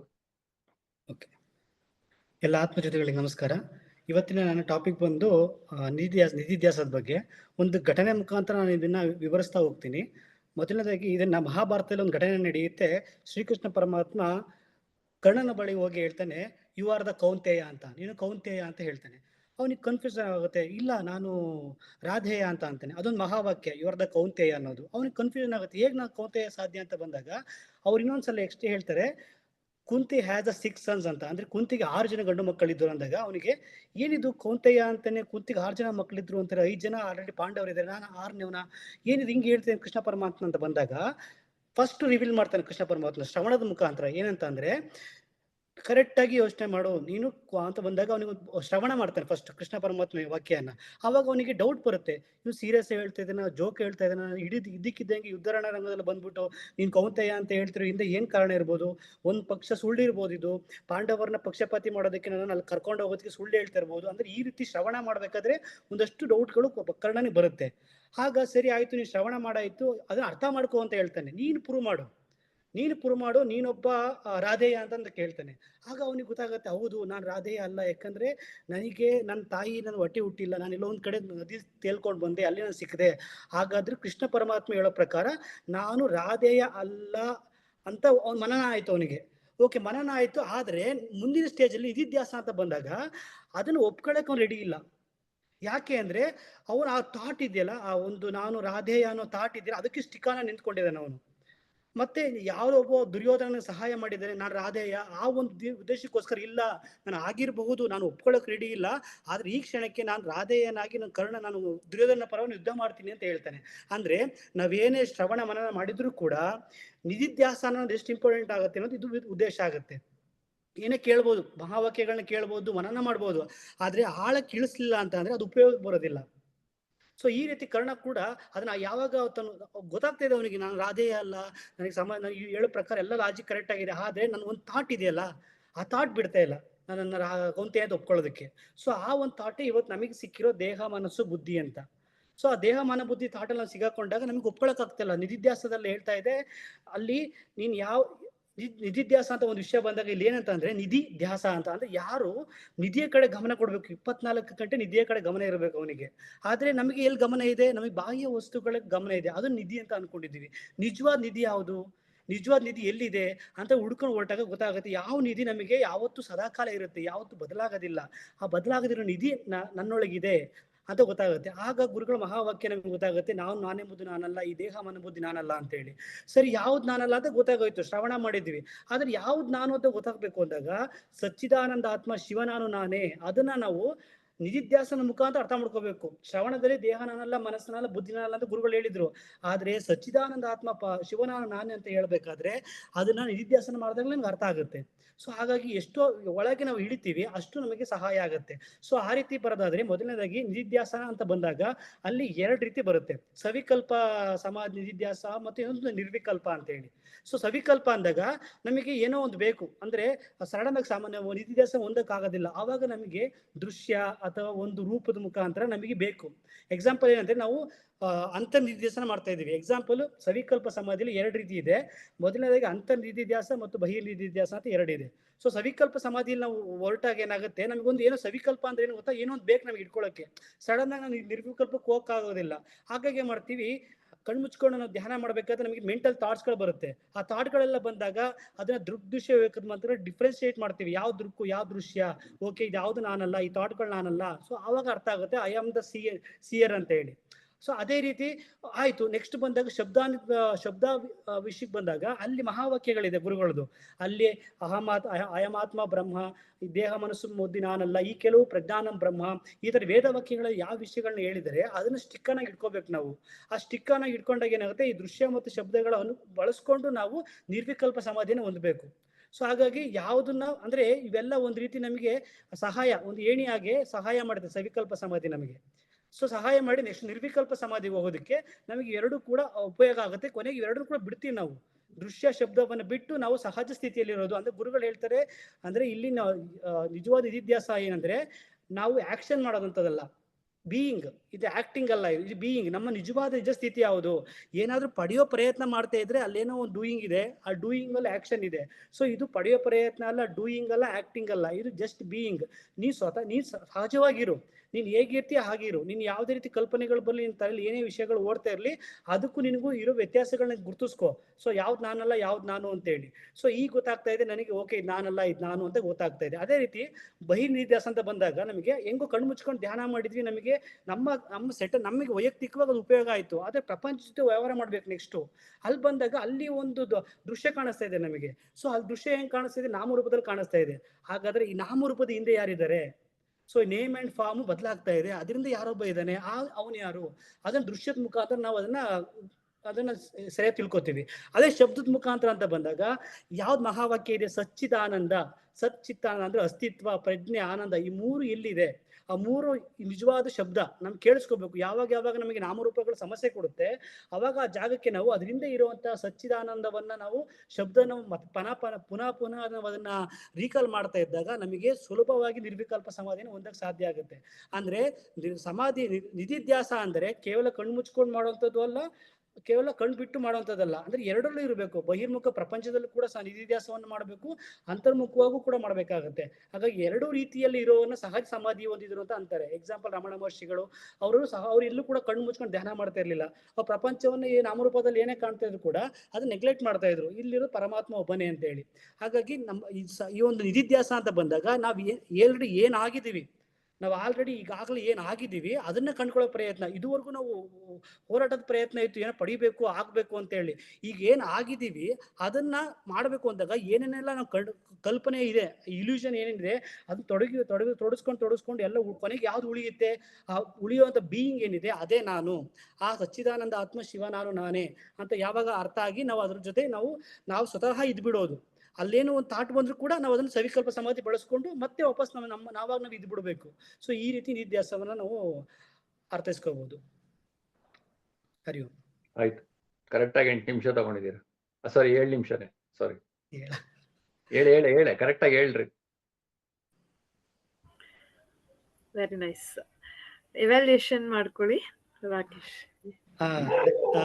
ನಿಧಿಧ್ಯಾಸ ಹೇಳ್ಬೇಕಾದ್ರೆ ಅದು ಒಂದು ಕಂಪ್ಲೀಟ್ ಪ್ರೊಸೆಸ್ ಇದೆ. ಅದು ಎಲ್ಲ ಹಂತಗಳಲ್ಲೂ, ಯಾಕಂದ್ರೆ ಪ್ರತಿಯೊಬ್ರು ಕೂಡ ಪ್ರತಿ ಹಂತ ದಾಟ್ ಬರಬೇಕು ಇಲ್ಲಿ. ಅಂದ್ರೆ ಇದು ಒಂದನ್ನೇ ಹೇಳಿದ್ರೆ ಆಗಲ್ಲ, ಯಾಕಂದ್ರೆ ಅದು ಕಂಟಿನ್ಯೂಸ್ ಪ್ರೊಸೆಸ್, ಒಂದು ಬಿಟ್ಟು ಒಂದಿಲ್ಲ. ಹಾಗಾಗಿ ಎಲ್ಲವನ್ನು ಹೇಳ್ಬರೋ ಪ್ರಯತ್ನದಲ್ಲಿ ನಿಧಿಧ್ಯಾಸ ಎಷ್ಟು ಮಟ್ಟಿಗೆ ಅದು ಮನದಟ್ಟು ಮಾಡೋ ಪ್ರಯತ್ನ ಮಾಡಿದ್ದೀನಿ, ಎಷ್ಟು ಮಟ್ಟಿಗೆ ಆಗಿದೆ ಅಂತ ವೀಕ್ಷಕರು ಹೇಳ್ಬೇಕು. ಚೆನ್ನಾಗಿ ಎಕ್ಸಾಂಪಲ್ಸ್ ಮುಖಾಂತರ ಹೇಳಿದೀರಾ. ಡೆಫಿನೆಟ್ಲಿ ಎಲ್ಲರಿಗೂ ಮನದಟ್ಟಾಗಿರತ್ತೆ ಅನ್ಕೋತೀನಿ. ಪ್ರಶ್ನೆಗಳೇನಾದ್ರೂ ಇದೆಯಾ ಯಾರ್ದಾದ್ರು?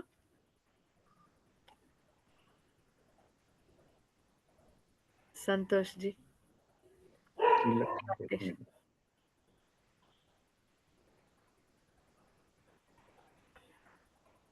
ನೀವು PPT ಯೂಸ್ ಮಾಡ್ತೀರಲ್ವಾ ರಾಕೇಶ್ ಜಿ?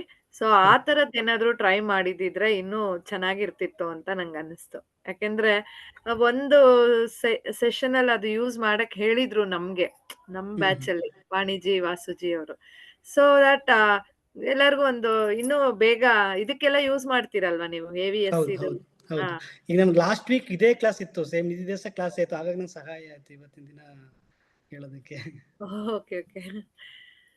ಸೊ ನೆಕ್ಸ್ಟ್ ಆತರ ಆದ್ರೆ ನೀವು ಟ್ರೈ ಮಾಡಿ, ಅದು ಇನ್ನೂ ಎಫೆಕ್ಟಿವ್ ಆಗಿ ಚೆನ್ನಾಗಿರುತ್ತೆ ನಿಮ್ದು. ಅಷ್ಟೇ. ಮುಂದಿನ ಸ್ಪೀಕರ್ ಹೋಗೋಣ. ಪ್ರಶ್ನೆಗಳೇನು ಇಲ್ಲ ಅಂದ್ರೆ ಮುಂದಿನ ಸ್ಪೀಕರ್ ಹೋಗೋಣ. ಮುಂದೆ ಗೀತಾ ಮೇಡಮ್, ಇವಾಗ ಆನ್ ಮಾಡಕ್ ಆಗತ್ತಾ ನಿಮ್ದು ಸ್ಪೀಕರ್?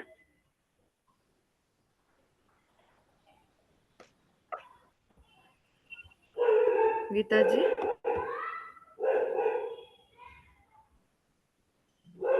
ಸರಿ. ಸಂತೋಷ್ ಸರ್ ನೀವೇ ಮಾತಾಡಿ. ಮೋಸ್ಟ್ಲಿ ಅವ್ರು ಕಾಲ್ ಮಾಡಿ ಕೇಳ್ತೀನಿ ನಾನು. ರಾಘ ಸರ್ ಟೈಮ್ ನೋಡ್ಕೋತೀರಾ? ಶುರು ಮಾಡ್ಲಾ? ಶುರು ಮಾಡಿ ಸರ್. ಎಲ್ಲ ಆತ್ಮಜ್ಯೋತಿಗಳಿಗೂ ಸಾಷ್ಟಾಂಗ ವಂದನೆಗಳು. ಇವತ್ತಿನ ವಿಷಯ ನನಗೆ ಬಂದಿರೋದು ಮನನ. ಅಂದ್ರೆ ನಾವು ಮನನ ಅಂತ ಅದನ್ನ ಪ್ರತ್ಯೇಕಿಸಿ ನೋಡೋದಕ್ಕೆ ಆಗಲ್ಲ. ಇದು ಶ್ರವಣ ಮನನ ನಿಧಿಧ್ಯಾಸ ಅನ್ನೋ ಶಬ್ದಗಳು ಅದು ಅದು ಒಂದಕ್ಕೊಂದು ಲಿಂಕ್ ಆಗಿದೆ. ಅದನ್ನ ನಾವು ಸಪರೇಟ್ ಆಗಿ ನೋಡೋಕ್ಕೂ ಆಗಲ್ಲ, ಅದನ್ನ ಸಪರೇಟ್ ಆಗಿ ಇದ್ ಮಾಡೋದಕ್ಕೂ ಆಗಲ್ಲ. ಮತ್ತೆ ಈ ಶ್ರವಣ ಮನ ನಿಧಿಧ್ಯಾಸ ಅಂದ್ರೆ ಏನು ಅಂತ ನೋಡೋದಾದ್ರೆ, ಈಗ ನಾನು ಇದಕ್ ಮುಂಚೆ ಒಂದು ಬ್ರಹ್ಮಸೂತ್ರದ ನಾನು ಮನನ ಗ್ರಂಥನ ಬ್ರಹ್ಮಸೂತ್ರದ ಒಂದು ಶ್ಲೋಕನ ಹೇಳ್ಬೇಕು ಅಂತ ಇಷ್ಟಪಡ್ತೀನಿ. ಇಲ್ಲಿ ಆವೃತ್ತಿ ರಸಕ್ರದ್ ಉಪದೇಶಾತ್ 4.1.1 ಅಲ್ಲಿ ಹೇಳ್ತಾರೆ ಏನು ಅಂತಂದ್ರೆ, ಶ್ರವಣ ಮನ ನಿಧಿಧ್ಯಾಸ ಅನ್ನೋದು ಸತತವಾಗಿ ಮಾಡ್ತಾನೆ ಇರಬೇಕು ಅಂತ ಆ ಸ್ತೋತ್ರದಲ್ಲಿ ಹೇಳಲ್ಪಡುತ್ತೆ. ಮತ್ತೆ ಏನು ಅಂತ ಅಂದ್ರೆ, ಈಗ ನಾವು ಕ್ರಮಮುಕ್ತಿ ಅಂತ ಹೇಳ್ತೀವಿ.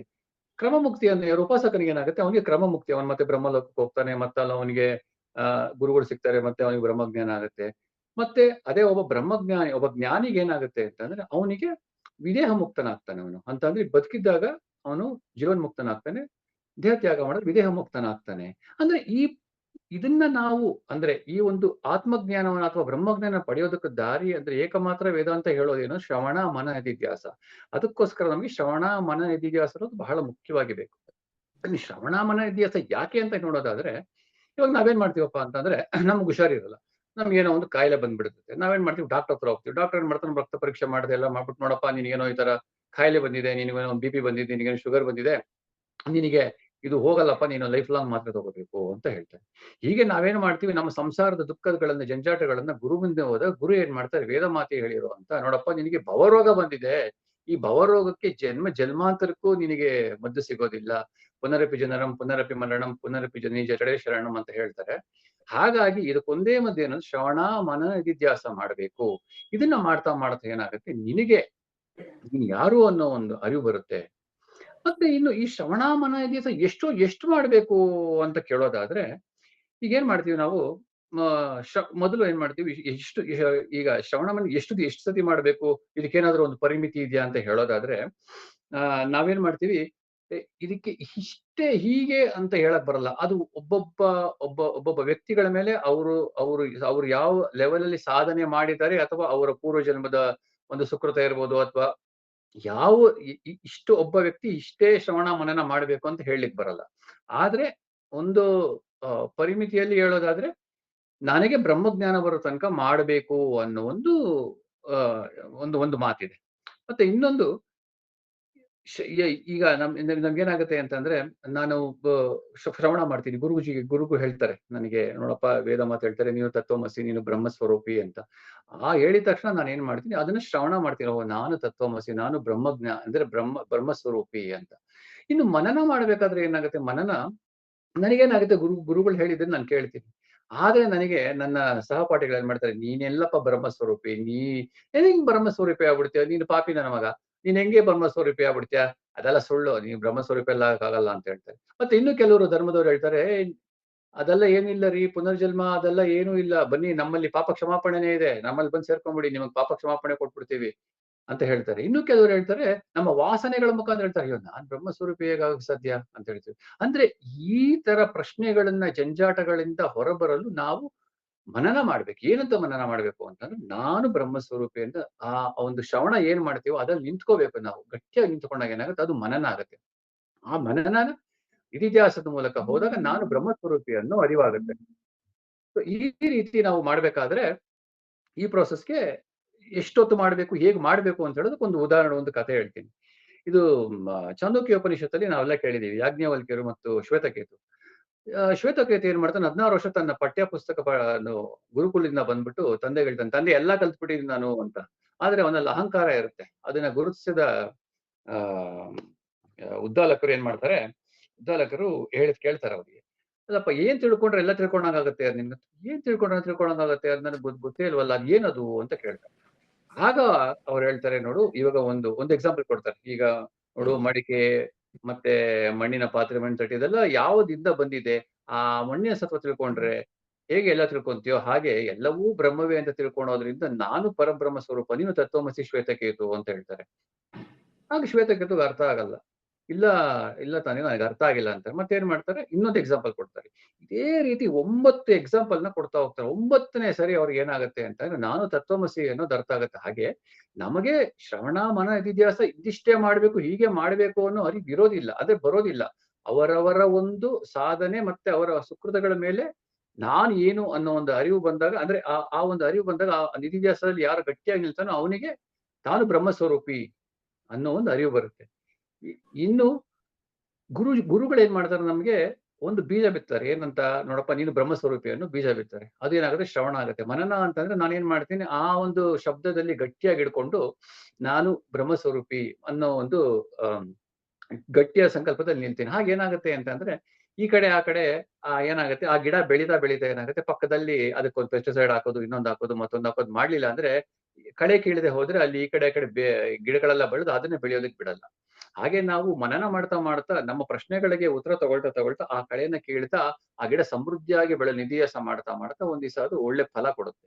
ಹೀಗೆ ನಾವು ಶ್ರವಣ ಮನ ನಿಧಿಯಾಸ ಮಾಡ್ತಾ ಬ್ರಹ್ಮಸ್ವರೂಪಿ ನಾನು ಒಂದು ಅರಿವು ಮಾಡ್ಕೋಬೇಕು. ಆಗ ನಮಗೆ ಗೊತ್ತಾಗುತ್ತೆ, ನಾನು ನಾನೆಂಬುದು ನಾನಲ್ಲ, ಈ ದೇಹ ಮನ ಬುದ್ಧಿ ನಾನಲ್ಲ, ಸಚಿದಾನಂದ ಶಿವ ನಾನು ನಾನೇ, ಶಿವೋಹಂ ಅನ್ನೋ ಒಂದು ಅರಿವು ಬರುತ್ತೆ. ಮತ್ತೆ ಇನ್ನೂ ಒಂದು ಎಕ್ಸಾಂಪಲ್ ತಗೊಳ್ಬೇಕಾದ್ರೆ, ಈಗ ವೇದದಲ್ಲಿ ಹೇಳೋ ಹಾಗೆ ಮನನ ಶ್ರವಣ ಮನ ಇತಿಹಾಸ ಅನ್ನೋದು ಇಟ್ಸ್ 1 to 1. ಅಂದ್ರೆ ಇದು ಯಾವ್ದನ್ನು ನಾವು ಸಪರೇಟ್ ಮಾಡಿ ನೋಡೋದಕ್ಕೆ ಆಗಲ್ಲ. ಇದೆಲ್ಲ ಹೇಗೆ ಅಂತಂದ್ರೆ ಬೈಫರ್ಕೇಶನ್ ಇಲ್ಲ, ಒಂದಾದ್ಮೇಲೆ ಒಂದು. ಈಗ ಎಲೆ ಬಡಿಸ್ಬಿಟ್ಟು ನಾವು ಅನ್ನ ಬಡಿಸಿ ಅದಕ್ಕೆ ಸಾರು ಹಾಕಿ ಅದಕ್ಕೆ ಊಟ ಮಾಡ್ಬೇಕು, ಬರೀ ಅನ್ನ ತಿನ್ನಪ್ಪ ಸಾರು ಹಾಕದೆ, ಅಲ್ಲ ನೀರ್ ಕುಡಿಯಪ್ಪ ನೀರ್ ಕುಡಿಯೋಣ ಅನ್ನ ತಿನ್ನಪ್ಪ ಅಂತ ಹೇಳಕ್ಕಾಗಲ್ಲ. ಹಂಗೆ ಒಂದೊಂದು ಸ್ಟೆಪ್ ಅಂತ ಹೇಳಕ್ಕಾಗಲ್ಲ. ಇದೊಂದು ಪ್ರೋಸೆಸ್ ಅಂತ ಹೇಳ್ಬೋದು. ಇದಾದ್ಮೇಲೆ ಇದು ಅಂತ, ಆದ್ರೆ ಇದು ಸ್ಟೆಪ್ಸ್ ಅಲ್ಲ. ಇದು ಕ್ರಮೇಣವಾಗಿ ಒಂದಾದ್ಮೇಲೆ ಒಂದು ಮಾಡ್ತಾ ಹೋದಾಗ ನಮಗೆ ಬ್ರಹ್ಮಸ್ವರೂಪದ ಅರಿವಾಗುತ್ತೆ ಅಂತ ಹೇಳಿ ನಾನು ಮಾತು ಮುಗಿಸ್ತೇನೆ. 6:52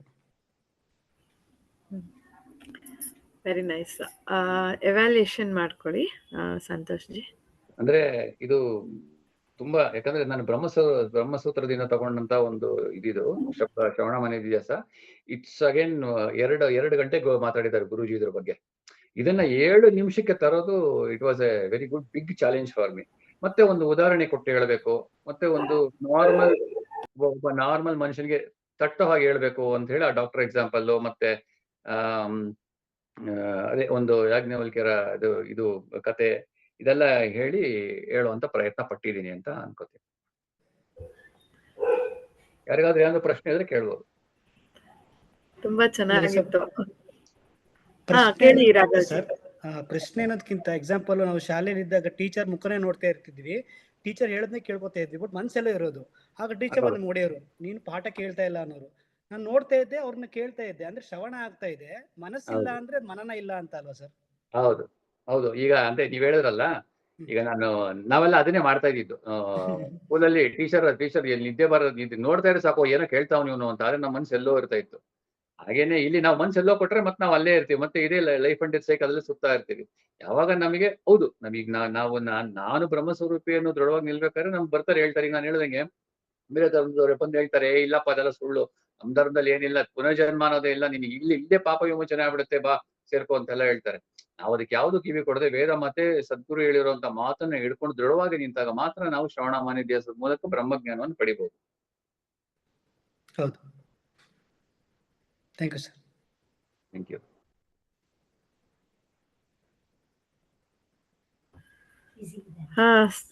ತುಂಬಾ ಚೆನ್ನಾಗಿತ್ತು ಸರ್ ಟಾಕ್. ಮತ್ತೆ ನನ್ಗೆ ಇನ್ನೊಂದು ಡೌಟ್ ಇದೆ.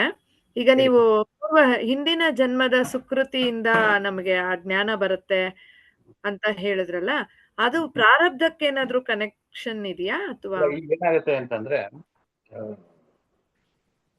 ಈಗ ಒಂದು ಎಕ್ಸಾಂಪಲ್, ಪ್ರಾರಬ್ಧ ಅನ್ನೋದಕ್ಕಿಂತ ನಾನು ಸಾಧನೆ ಮಾಡಿರ್ತೀನಿ. ಈಗ ನಾನು ಈ ಜನ್ಮದಲ್ಲಿ ಏನು ಸಾಧನೆ ಮಾಡ್ತಾ ಇದ್ದೀನೋ ಅದು ಮುಂದಿನ ಜನ್ಮಕ್ಕೆ. ಕೆಲವ್ರಿಗೆ ಏನಾಗುತ್ತೆ ಅಂತಂದ್ರೆ, ಒಂದೇ ಒಂದ್ ಸತಿ ಹೇಳಿದ್ರೆ, ಇವಾಗ ವೇದಾಂತ ಟಾಕ್ ಯಾವುದೇ ಇರಲಿ, ನೀನು ತತ್ವಮಸಿ, ನೀನು ಬ್ರಹ್ಮಸ್ವರೂಪಿ ಅಂದ್ರೆ ಅವರು ಇಮಿಡಿಯೇಟ್ ಆಗಿ ಗ್ರಾಸ್ಪ್ ಮಾಡ್ತಾರೆ. ಯಾಕಂತಂದ್ರೆ ಅವರಿಗೆ ಆ ಒಂದು ಸಾಧನೆ ಹಿಂದಿನ ಜನ್ಮದಿಂದ ಬಂದಿರುತ್ತೆ.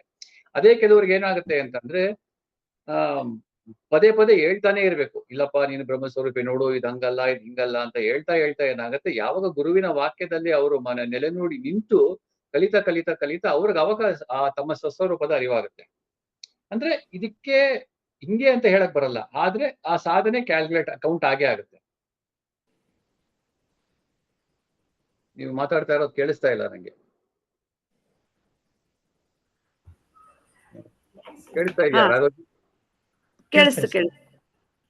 ಕೇಳಿಸ್ತಿದೆ ಸರ್. ಸೊ ಅದೇ ಇಟ್ ಡಿಪೆಂಡ್ಸ್ ಅವರವರ ಎಷ್ಟು ಸಾಧನೆ ಮಾಡಿದ್ದಾರೆ ಅನ್ನೋದ್ರ ಮೇಲೆ ಅದ್ರ ಮೇಲೆ ಚೆನ್ನಾಗಿತ್ತು sir. Thank you so much.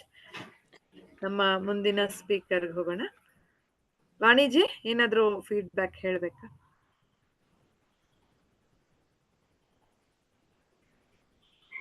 ಚೆನ್ನಾಗಿ ಮಾತಾಡಿದ್ರು ಸಂತೋಷ್ ಅವರು. ಪ್ರಭುಜಿ ಅವರ ಲೇಟೆಸ್ಟ್ ಟಾಕಿಂದ ಪಾಯಿಂಟ್ಸ್ ಎಲ್ಲ ತಗೊಂಡು ಅದನ್ನು ಸೇರಿಸ್ಕೊಂಡು ನಿಧಿಧ್ಯಾಸನಕ್ಕೆ ಚೆನ್ನಾಗಿ ಇಂಟ್ರೆಸ್ಟಿಂಗ್ ಆಗಿತ್ತು ಕೇಳಿಸ್ಕೊಳ್ಳೋಕ್ಕೆ. ಸುಕೃತ ಅನ್ನೋದು ಆ್ಯಕ್ಚುಲಿ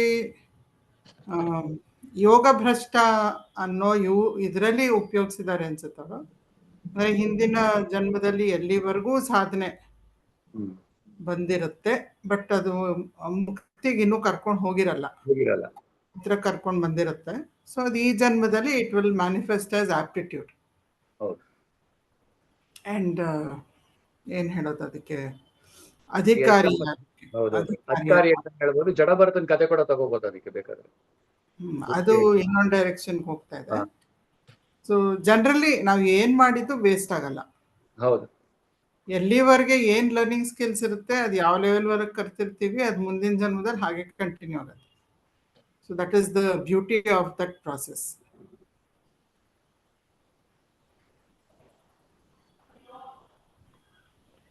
ಥ್ಯಾಂಕ್ ಯು. ರಾಘವ್ ಅವರು ತುಂಬಾ ಚೆನ್ನಾಗಿ ಮಾತಾಡಿದ್ರು.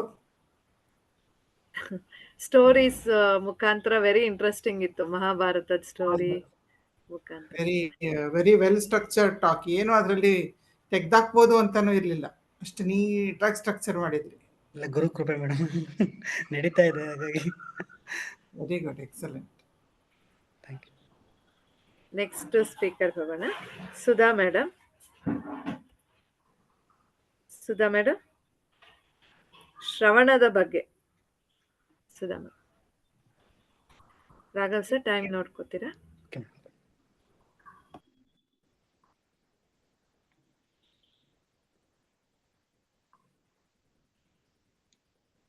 ಸ್ಟಾರ್ಟ್ ಮಾಡಿ ಮೇಡಮ್.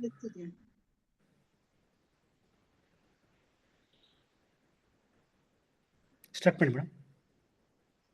ಹರಿ ಓಂ. ಎಲ್ಲ ಆತ್ಮಜ್ಯೋತಿಗಳಿಗೆ ನನ್ನ ಸಾಷ್ಟಾಂಗ ನಮಸ್ಕಾರಗಳು.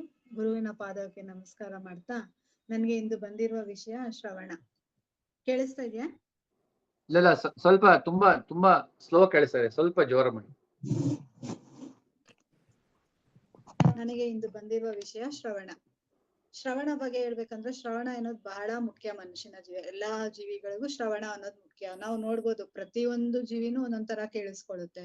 ನೀವು ನೋಡ್ಬೋದು, ಒಂದು ನಾಯಿನ ನೋಡ್ಬೋದು, ಅದು ಎಷ್ಟ್ ಚೆನ್ನಾಗಿ ಶಬ್ದ ಬಂದಾಗ ಆ ಕಡೆ ಈ ಕಡೆ ಅದನ್ನ ಎಷ್ಟ್ ಚೆನ್ನಾಗಿ ಅದು ಆಲಿಸುತ್ತೆ. ನಾವು ಕೇಳಿಸ್ಕೊಂತೀವಿ. ಅಂದ್ರೆ ಒಂದು ಏಕಾಗ್ರತೆಯಿಂದ ಕೇಳಿಸಿದಾಗ ಮಾತ್ರ ಶ್ರವಣ ಆಗೋದು. ಅದನ್ನ ನಮ್ಮ ಹೃದಯಕ್ಕೆ ತಟ್ಟಿ ಅದನ್ನ ನಾವು ಕೇಳಿದಾಗ ಮಾತ್ರ ಅದು ಶ್ರವಣ ಆಗೋದು. ಬರೀ ನಾವ್ ಒಂದ್ ಸೌಂಡ್ ಬರುತ್ತೆ, ತಕ್ಷಣ ಒಂದ್ ಕೇಳ್ತೀವಿ, ಅಷ್ಟೇ ಅದ್ ಬಿಟ್ಬಿಡ್ತೀವಿ. ಅಂದ್ರೆ ಅದನ್ನ ನಮ್ಮ ಹೃದಯಕ್ಕೆ ಹೋಗಿ ಅದನ್ನ ಆಲಿಸಿದ್ರೆ ಅವಾಗ ಮಾತ್ರ ಅದು ಶ್ರವಣ ಅಂತ ಆಗೋದು. ಈಗ ನವವಿಧ ಭಕ್ತಿಯಲ್ಲೂ ನಾವು ನೋಡ್ಬೋದು, ಶ್ರವಣಕ್ಕೆ ಒಂದು ಇಂಪಾರ್ಟೆನ್ಸ್ ಕೊಟ್ಟಿರೋದು. ಶ್ರವಣ ಮುಖೇನ ಮುಕ್ತಿ ಅಂತ ಗುರುಜಿ ಯಾವಾಗ್ಲೂ ಎಲ್ಲಾ ಟಾಕ್ಸ್ ಅಲ್ಲೂ ಹೇಳ್ತಾ ಇರ್ತಾರೆ. ಶ್ರವಣನೇ ಮುಖ್ಯ ಎಲ್ಲದಕ್ಕೂ ಅಂತ ಹೇಳ್ತಾರೆ. ಅಂದ್ರೆ ನಾವು ಏನನ್ನ ಕೇಳಿಸ್ಕೊಂತೀವಿ ಅದನ್ನ, ಇವಾಗ ಸಂತೋಷ್ ಹೇಳೋದು ಮನನ ಅಂತ ಹೇಳಿ, ಅಂದ್ರೆ ಅದನ್ನ ಮನನ ಮಾಡ್ತಾನೆ, ಶ್ರವಣ ಆಗಿ ಮನನ ಆಗಿ ನಿಧಿಧ್ಯಾಸ ಮೂರನ್ನು ಒಟ್ಟಿಗೆ ಒಂದು ಸ್ಟ್ರಕ್ಚರ್ ತರ ಅದು. ಬರೀ ನಾವು ಶ್ರವಣ ಮಾಡಿ ಮತ್ತೆ ಅದನ್ನ ಬಿಟ್ಬಿಟ್ರೆ ಅದದ್ದೇನು ಉಪಯೋಗ ಇಲ್ಲ. ಶ್ರವಣ ಮಾಡೋ ಅದನ್ನ ಮನನ ಮಾಡಿ ನಿಧಿಧ್ಯಾಸ ಮಾಡಿದಾಗ ಮಾತ್ರ ಅದು ಪೂರ್ತಿ ಇದಕ್ಕಾಗುತ್ತೆ. ಇದಕ್ಕೆ ಏಕಾಗ್ರತೆಯಿಂದ ಕೇಳಿಸ್ಕೊಳ್ಳೋದು. ಶ್ರವಣದ್ದೇನಂದ್ರೆ ಕಿವಿ ಕೆಲಸ ಅಂತ ನಾವ್ ಹೇಳ್ಬೋದು. ಇದು ವೇದಗಳು ಸಹ, ನಾವು ವೇದಗಳನ್ನ ಎಲ್ಲ ನೋಡ್ಬೋದು. ವೇದಗಳೆಲ್ಲ ಬರೀ ನಮ್ಮೊಂದು ಅಶೀರವಾಣಿಯಿಂದ ಬಂದಿರೋದು. ಅದನ್ನ ನಾವು ಎಲ್ಲೂ ಬರ್ದಿಲ್ಲ. ಅದನ್ನ ಆಮೇಲೆ ಬರ್ತಾ ಅದನ್ನ ಕೇಳಿನೇ ಅದು ಒಂದು ಋಷಿಗಳು ಮುನಿಗಳು ಅದನ್ನ ಬರ್ದು ಒಂದು ಇದು ತಾಳೆಗರಿಯಲ್ಲಿ ಬರ್ದು ಒಂದು ಇದನ್ನ ರೂಪಾಂತರ ಮಾಡಿರೋದು ಅಂತ ನಾವ್ ಹೇಳ್ಬೋದು. ಆಮೇಲೆ ಮತ್ತೆ ನಮ್ಗೆ ಉದಾಹರಣೆ, ಒಂದು ಶ್ರವಣ ಮಾತ್ರದಿಂದ ಒಂದು ಶರೀರವನ್ನ ಬಂದಿರೋ ವಾಕ್ಯನ ಬರ್ದಿರೋದು ಅಂತ ಹೇಳ್ಬೋದು. ಇದಕ್ಕೊಂದು ಎಕ್ಸಾಂಪಲ್, ಒಂದ್ ಕತೆ ಹೇಳ್ಬೋದು. ಅಂದ್ರೆ ಒಂದು ಊರಲ್ಲಿ ಒಂದು ಹಾಲ್ ಮಾರೋ ಒಂದು ಅಮ್ಮ ಹೆಂಗ್ಸಿರ್ತಾಳೆ.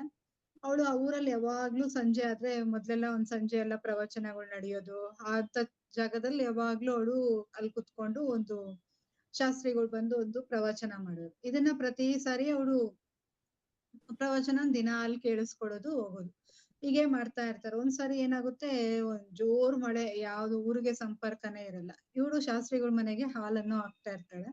ಹಾಲ್ ಹಾಕ್ಬೇಕು, ಮಳೆ ಫುಲ್ಲು ಪ್ರವಾಹ ಬಂದ್ಬಿಟ್ಟಿರುತ್ತೆ. ಅವ್ರ ಶಾಸ್ತ್ರಿಗಳು ಅನ್ಕೊಂತಾರೆ ಇನ್ನ ಹಾಲಲ್ಲಿ ಬರಲ್ಲ, ಇಷ್ಟೊಂದು ಇದಿದೆ ಅಂತ. ಇವಳು ಆರಾಮಾಗಿ ಅವ್ರ ಟೈಮಿಗೆ ಬಂದು ಹಾಲ್ ಕೊಟ್ಬಿಟ್ಟು ಹೋಗ್ತು. ಹೆಂಗಮ್ಮ ಬಂದೆ ಈ ಪ್ರವಾಹದಲ್ಲಿ ಅಂತ ಕೇಳ್ತಾರೆ. ಹೆಂಗೆ ನದಿ ದಂಡೆ ದಾಟ್ಬಿಟ್ಟು ಬಂದೆ ನೀನು ಅಂತ. ನೀವೇ ಹೇಳ್ತಾ ಇದ್ರಲ್ಲ ಶಾಸ್ತ್ರಿಗಳೇ, ನೀವು ನದಿ ಬಂಡೆ ಇದು ಏನು ಭಕ್ತಿಯಿಂದ ನಾನು ನಂಬ್ಕೊಂಡಿದ್ದಾಗ ನನಗೇನು ಬೇರೆ ಏನು ಅನಿಸ್ಲಿಲ್ಲ. ನಾನ್ ಬರ್ಬೇಕು ಅನ್ಕೊಂಡೆ, ನಾನ್ ಬಂದೆ ಹೋದೆ ಅಷ್ಟೇ. ಅಂದ್ರೆ ಅವಳು ಎಷ್ಟು ಶ್ರವಣ ಕೊಟ್ಟು ಅದನ್ನ ಇದ್ ಮಾಡ್ಕೊಂಡಿರ್ತಾಳೆ ಅಂದ್ರೆ, ಶ್ರವಣ ಮಾತ್ರೇನ ಅವಳು ಅದನ್ನ ಬೇರೆ ಏನು ಅವಳು ಯೋಚನೆನೇ ಮಾಡಿಲ್ಲ. ಹೋಗ್ಬೇಕು, ತನ್ನ ಕೆಲಸ ಮಾಡ್ಬೇಕು, ಬರ್ಬೇಕು, ಅಷ್ಟೇ ಅವಳು ಇದನ್ ಮಾಡಿದ್ದು. ನೋಡ್ಬೋದು ನಾವು ಶ್ರವಣ ಅಂದ್ರೆ ಅದ್ ಎಷ್ಟು ಇಂಪಾರ್ಟೆಂಟ್ ಅಂತ ನಾವ್ ಅನ್ಕೊಬೋದು. ಏನೋ ಅವಳು ಪ್ರತಿದಿನ ಅದನ್ನ ಕೇಳ್ತಾ ಕೇಳ್ತಾ ಅವಳು ಜೀವನದಲ್ಲಿ ಅದನ್ನ ಅಳವಡಿಸ್ಕೊಂಡು ಅಂತ. ಅದು ಅವಳಿಗೆ ಅದ್ರ ಪರಿಜ್ಞಾನ ಇಲ್ಲ, ನಾನು ಅದನ್ನ ಮಾಡಿದೀನಿ, ನಾನು ಪ್ರವಾಹದಲ್ಲಿ ದಾಟ್ ಬಂದಿದ್ದೀನಿ ಅಂತ. ಅವಾಗ ಅವ್ರಿಗೆ ಆಶ್ಚರ್ಯ ಆಗಿ, ಸರಿ ನೋಡೋಣ ನಡಿ ಅಮ್ಮ ಹೆಂಗ್ ಬಂದೆ ಅಂತ ಹೇಳಿ ಹೋಗ್ ತೋರಿಸ್ತಾರೆ. ಅವಳು ಏನಿಲ್ಲ, ನಾರಾಯಣ ನಾರಾಯಣ ಅನ್ಕೊಂಡು ಆರಾಮಾಗೆ ನದಿ ದಾಟಿ ಹೋಗ್ತಿರ್ತಾಳೆ. ಅಂದ್ರೆ ಅವಳು ಅವ್ರ ಮಾತನ್ನ ಅವ್ರು ಅಷ್ಟು ಇದಾಗಿ ಭಕ್ತಿಯಿಂದ ಅದನ್ನ ಶ್ರವಣ ಮಾಡಿ ಮನನ ಮಾಡಿ ತಗೊಂಡಿರ್ತಾಳೆ ಅಂತ ನಾವ್ ಹೇಳ್ಬೋದು. ಮತ್ತೆ ಇನ್ನೊಂದು ಕತೆ ಹೇಳ್ಬೇಕಂದ್ರೆ, ಒಂದು ಉದಾಹರಣೆಗೆ ಇದು ಅದೇ ಋಷಿ ಮುನಿಗಳ್ದನ್ನೇ ಹೇಳ್ದೆ. ಮತ್ತೆ ಇನ್ನೊಂದು ಏನಂದ್ರೆ, ಇವಾಗ ನೋಡಿ ಒಂದ್ ಶಬ್ದ ಬರುತ್ತೆ, ಟಕ್ ಒಂದ್ ಲೋಟ ಬಿತ್ತು, ಒಂದ್ ಶಬ್ದ ಆಯ್ತು ಅಷ್ಟೇ. ಅದೇ ಗಂಟೆ ಬರುತ್ತೆ ನೋಡಿ, ಆ ಶಬ್ದ ಹೆಂಗಿರುತ್ತೆ, ಆ ವೈಬ್ರೇಷನ್ ಹೆಂಗ್ ಬರುತ್ತೆ. ಅದಕ್ಕೆ ನಾವು ದೇವಸ್ಥಾನದಲ್ಲಿ ಹೋದಾಗ ನಾವ್ ಹೆಂಗ್ ಅದು ವೈಬ್ರೇಷನ್ ಅಂತ ಸಿಕ್ಕುದಂದ್ರೆ, ಅದೆಲ್ಲ ನಾವ್ ಶ್ರವಣದಿಂದ ಮಾತ್ರನೇ ನಾವ್ ತಗೊಂತೀವಿ. ನಮ್ಮ ಇದರ ಕಣ್ಣುಗಳು ಅದನ್ನ ನೋಡುತ್ತೆ ಅಷ್ಟೇ. ಅಂದ್ರೆ ನಮ್ ಕಿವಿ ಅದನ್ನ ಕೇಳಿದಾಗ ನಮ್ಗೆ ಜಾಸ್ತಿ ಎಫೆಕ್ಟಿವ್ ಆಗಿರುತ್ತೆ ಅಂತ ಹೇಳ್ಬೋದು. ಇದಕ್ಕೆ ಕೃಷ್ಣಂದ್ ಅವಾಗ್ಲೇ ಒಂದು ಎಕ್ಸಾಂಪಲ್ ಕೊಟ್ರು. ಹೆಂಗೆ ಕೃಷ್ಣ ಹೇಳ್ತಾನೆ ಅವ್ನಿಗೆ, ಕಾಂತೆಗೆ ಅದೆಷ್ಟು ಮಕ್ಳು ಅಂತದನ್ನ ಹೇಳ್ತಾರೆ. ಅವಾಗ ಅವರು ರಾಧೇಯ ಅನ್ನೋದು ಏನ್ ಪದ ಅನ್ನೋದನ್ನು ಅರ್ಥ ಅವರು ಶ್ರವಣ ಮುಖೇಂತ್ರನೇ ಅದನ್ನ ಮಾಡ್ಕೊಂಡು ಅದನ್ನ ಕೇಳಿಸ್ತಾರೆ. ಬರೀ ಕೇಳಿಸ್ಕೊಳ್ಳೋದಲ್ಲ, ಅದನ್ನ ನಾವು ಏಕಾಗ್ರತೆಯಿಂದ ಆಲಿಸೋದು ಅಂತೇಳಿ ಶ್ರವಣ ಗುರುಜಿ ಎಲ್ಲಾ ಇದ್ರಲ್ಲೂ ಹೇಳ್ತಾ ಇರ್ತಾರೆ. ಶ್ರವಣ ಮುತ್ತೇನ ಮುಕ್ತಿ ಅಂತ ಹೇಳ್ತಾರೆ. ಏನಂದ್ರೆ ಅದು ನಾವು ಶ್ರವಣ ಮಾತ್ರದಿಂದ ಹೇಳ್ಬೋದು ಅಂತ ಹೇಳಿ ಇಷ್ಟ ಹೇಳಿ ನನ್ನ ಮಾತನ್ನು ಮುಗಿಸ್ತೀನಿ. 4 ನಿಮಿಷ 40 ಸೆಕೆಂಡ್ ಇನ್ನೂ ಟೈಮ್ ಇದೆ ಮೇಡಮ್.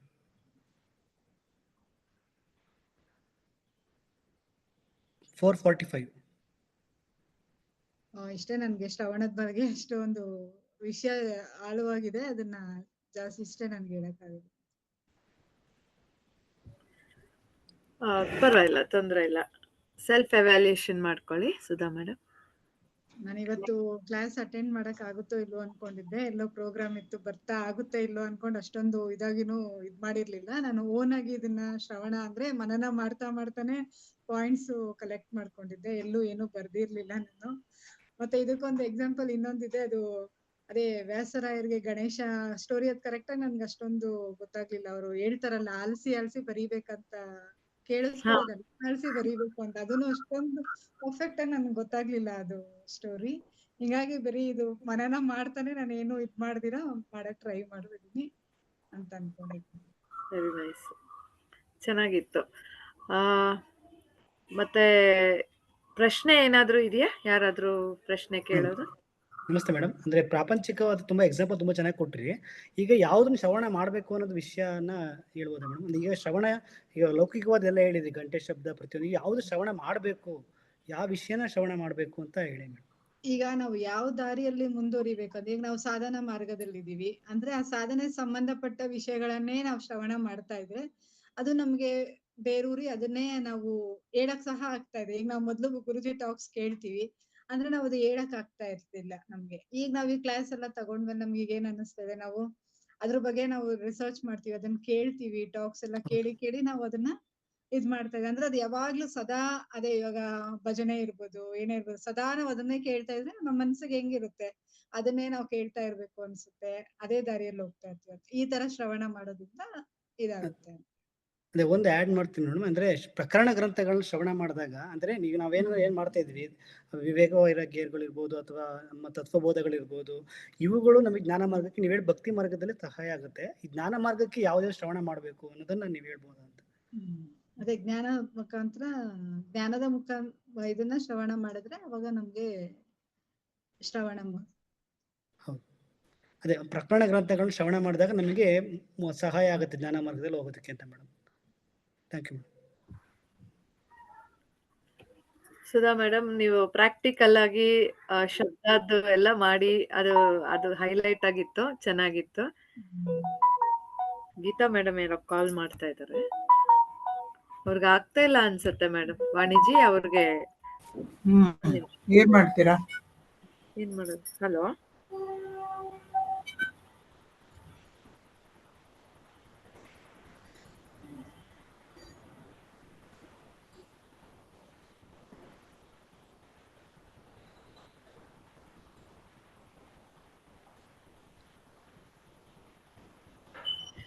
ವಾಣಿಜಿ ಅವ್ರದ್ದು ಆಗ್ತಾ ಇಲ್ವಂತೆ, ಏನ್ ಮಾಡೋದು ಈಗ? ನೆಕ್ಸ್ಟ್ ಕ್ಲಾಸ್ ಅಲ್ಲಿ ಹಾಕಿರೋದು ಅವ್ರೊಬ್ರೆ, ಅವರು ಮತ್ತೆ ಕೌಸಲ್ಯ ಮೇಡಮ್ ಅವ್ರು ಇವತ್ತು ಹೊರಗಡೆ ಇದಾರಂತೆ. ಸೊ ಬೇಗ ಬಂದ್ರೆ ಜಾಯಿನ್ ಆಗ್ತೀನಿ, ಇಲ್ಲಾಂದ್ರೆ ಡೌಟ್ ಅಂತ ಹೇಳಿದ್ರು. ಓಕೆ, ಸೊ ನೆಕ್ಸ್ಟ್ ಕ್ಲಾಸ್ ಅಲ್ಲಿ ಮಾಡ್ಬೋದು. ಹಾ, ಇಲ್ಲ ನೆಕ್ಸ್ಟ್ ಕ್ಲಾಸ್ ಅಲ್ಲಿ ಮಾಡ್ಬೋದು ಅಂತ ಹೇಳ್ತಿದ್ದಾರೆ ಗೀತಾಜಿ, ವಾಣಿಜಿ. ಇಲ್ಲ, ಅವ್ರ ಸ್ಪೀಕರ್ ಫೋನ್ ಆನ್ ಮಾಡಿ, ನೀವ್ ಸ್ಪೀಕರ್ ಆನ್ ಮಾಡಿ ಕೇಳಿಸುತ್ತಾ? ಹಾ, ಇಲ್ಲ ನೀವು ಹೀಗೆ ಮಾತಾಡ್ತೀರಾ, ನಾನು ಸ್ಪೀಕರ್ ಆನ್ ಮಾಡ್ತೀನಿ, ನೋಡೋಣ ಕೇಳ್ಸಕ್ಕಾಗತ್ತೆ ಅಂದ್ರೆ ಮುಗಿಸ್ಬಿಡೋಣ. ಓಕೆ, ಹಾ ಇವಾಗ ಮಾತಾಡಿ. ಹಲೋ, ಹಾ ಮಾತಾಡಿ. ಕೇಳಿಸ್ತಿದ್ಯಾ ವಾಣಿಜಿ? ಹಾ, ಕೇಳಿಸ್ತಾ ಇದೆ. ಹಾ, ಮಾತಾಡ್ತೀರಾ? ನಮಸ್ತೆ. ಮಾತಾಡ್ತೀನಿ. ಹಾ, ಓಕೆ, ಶುರು ಮಾಡಿ.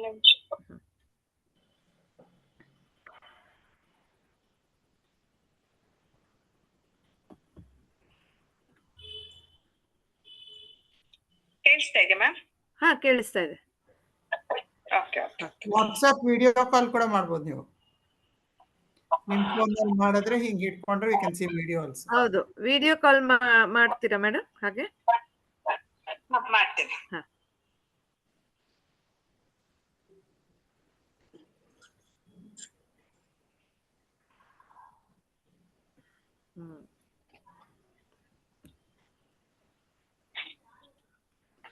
ಮೇಡಮ್ ಬ್ಯಾಕ್ ಗ್ರೌಂಡ್ ಚೇಂಜ್ ಮಾಡ್ಬೇಕು. ನಿಮ್ದು ಬ್ಯಾಕ್ ಗ್ರೌಂಡ್ ಫುಲ್ ಇದಾಗುತ್ತೆ, ನಿಮ್ದು ವಾಲ್ ಪೇಪರ್ ಚೇಂಜ್ ಮಾಡ್ಬೇಕು. ಸ್ಕ್ರೀನ್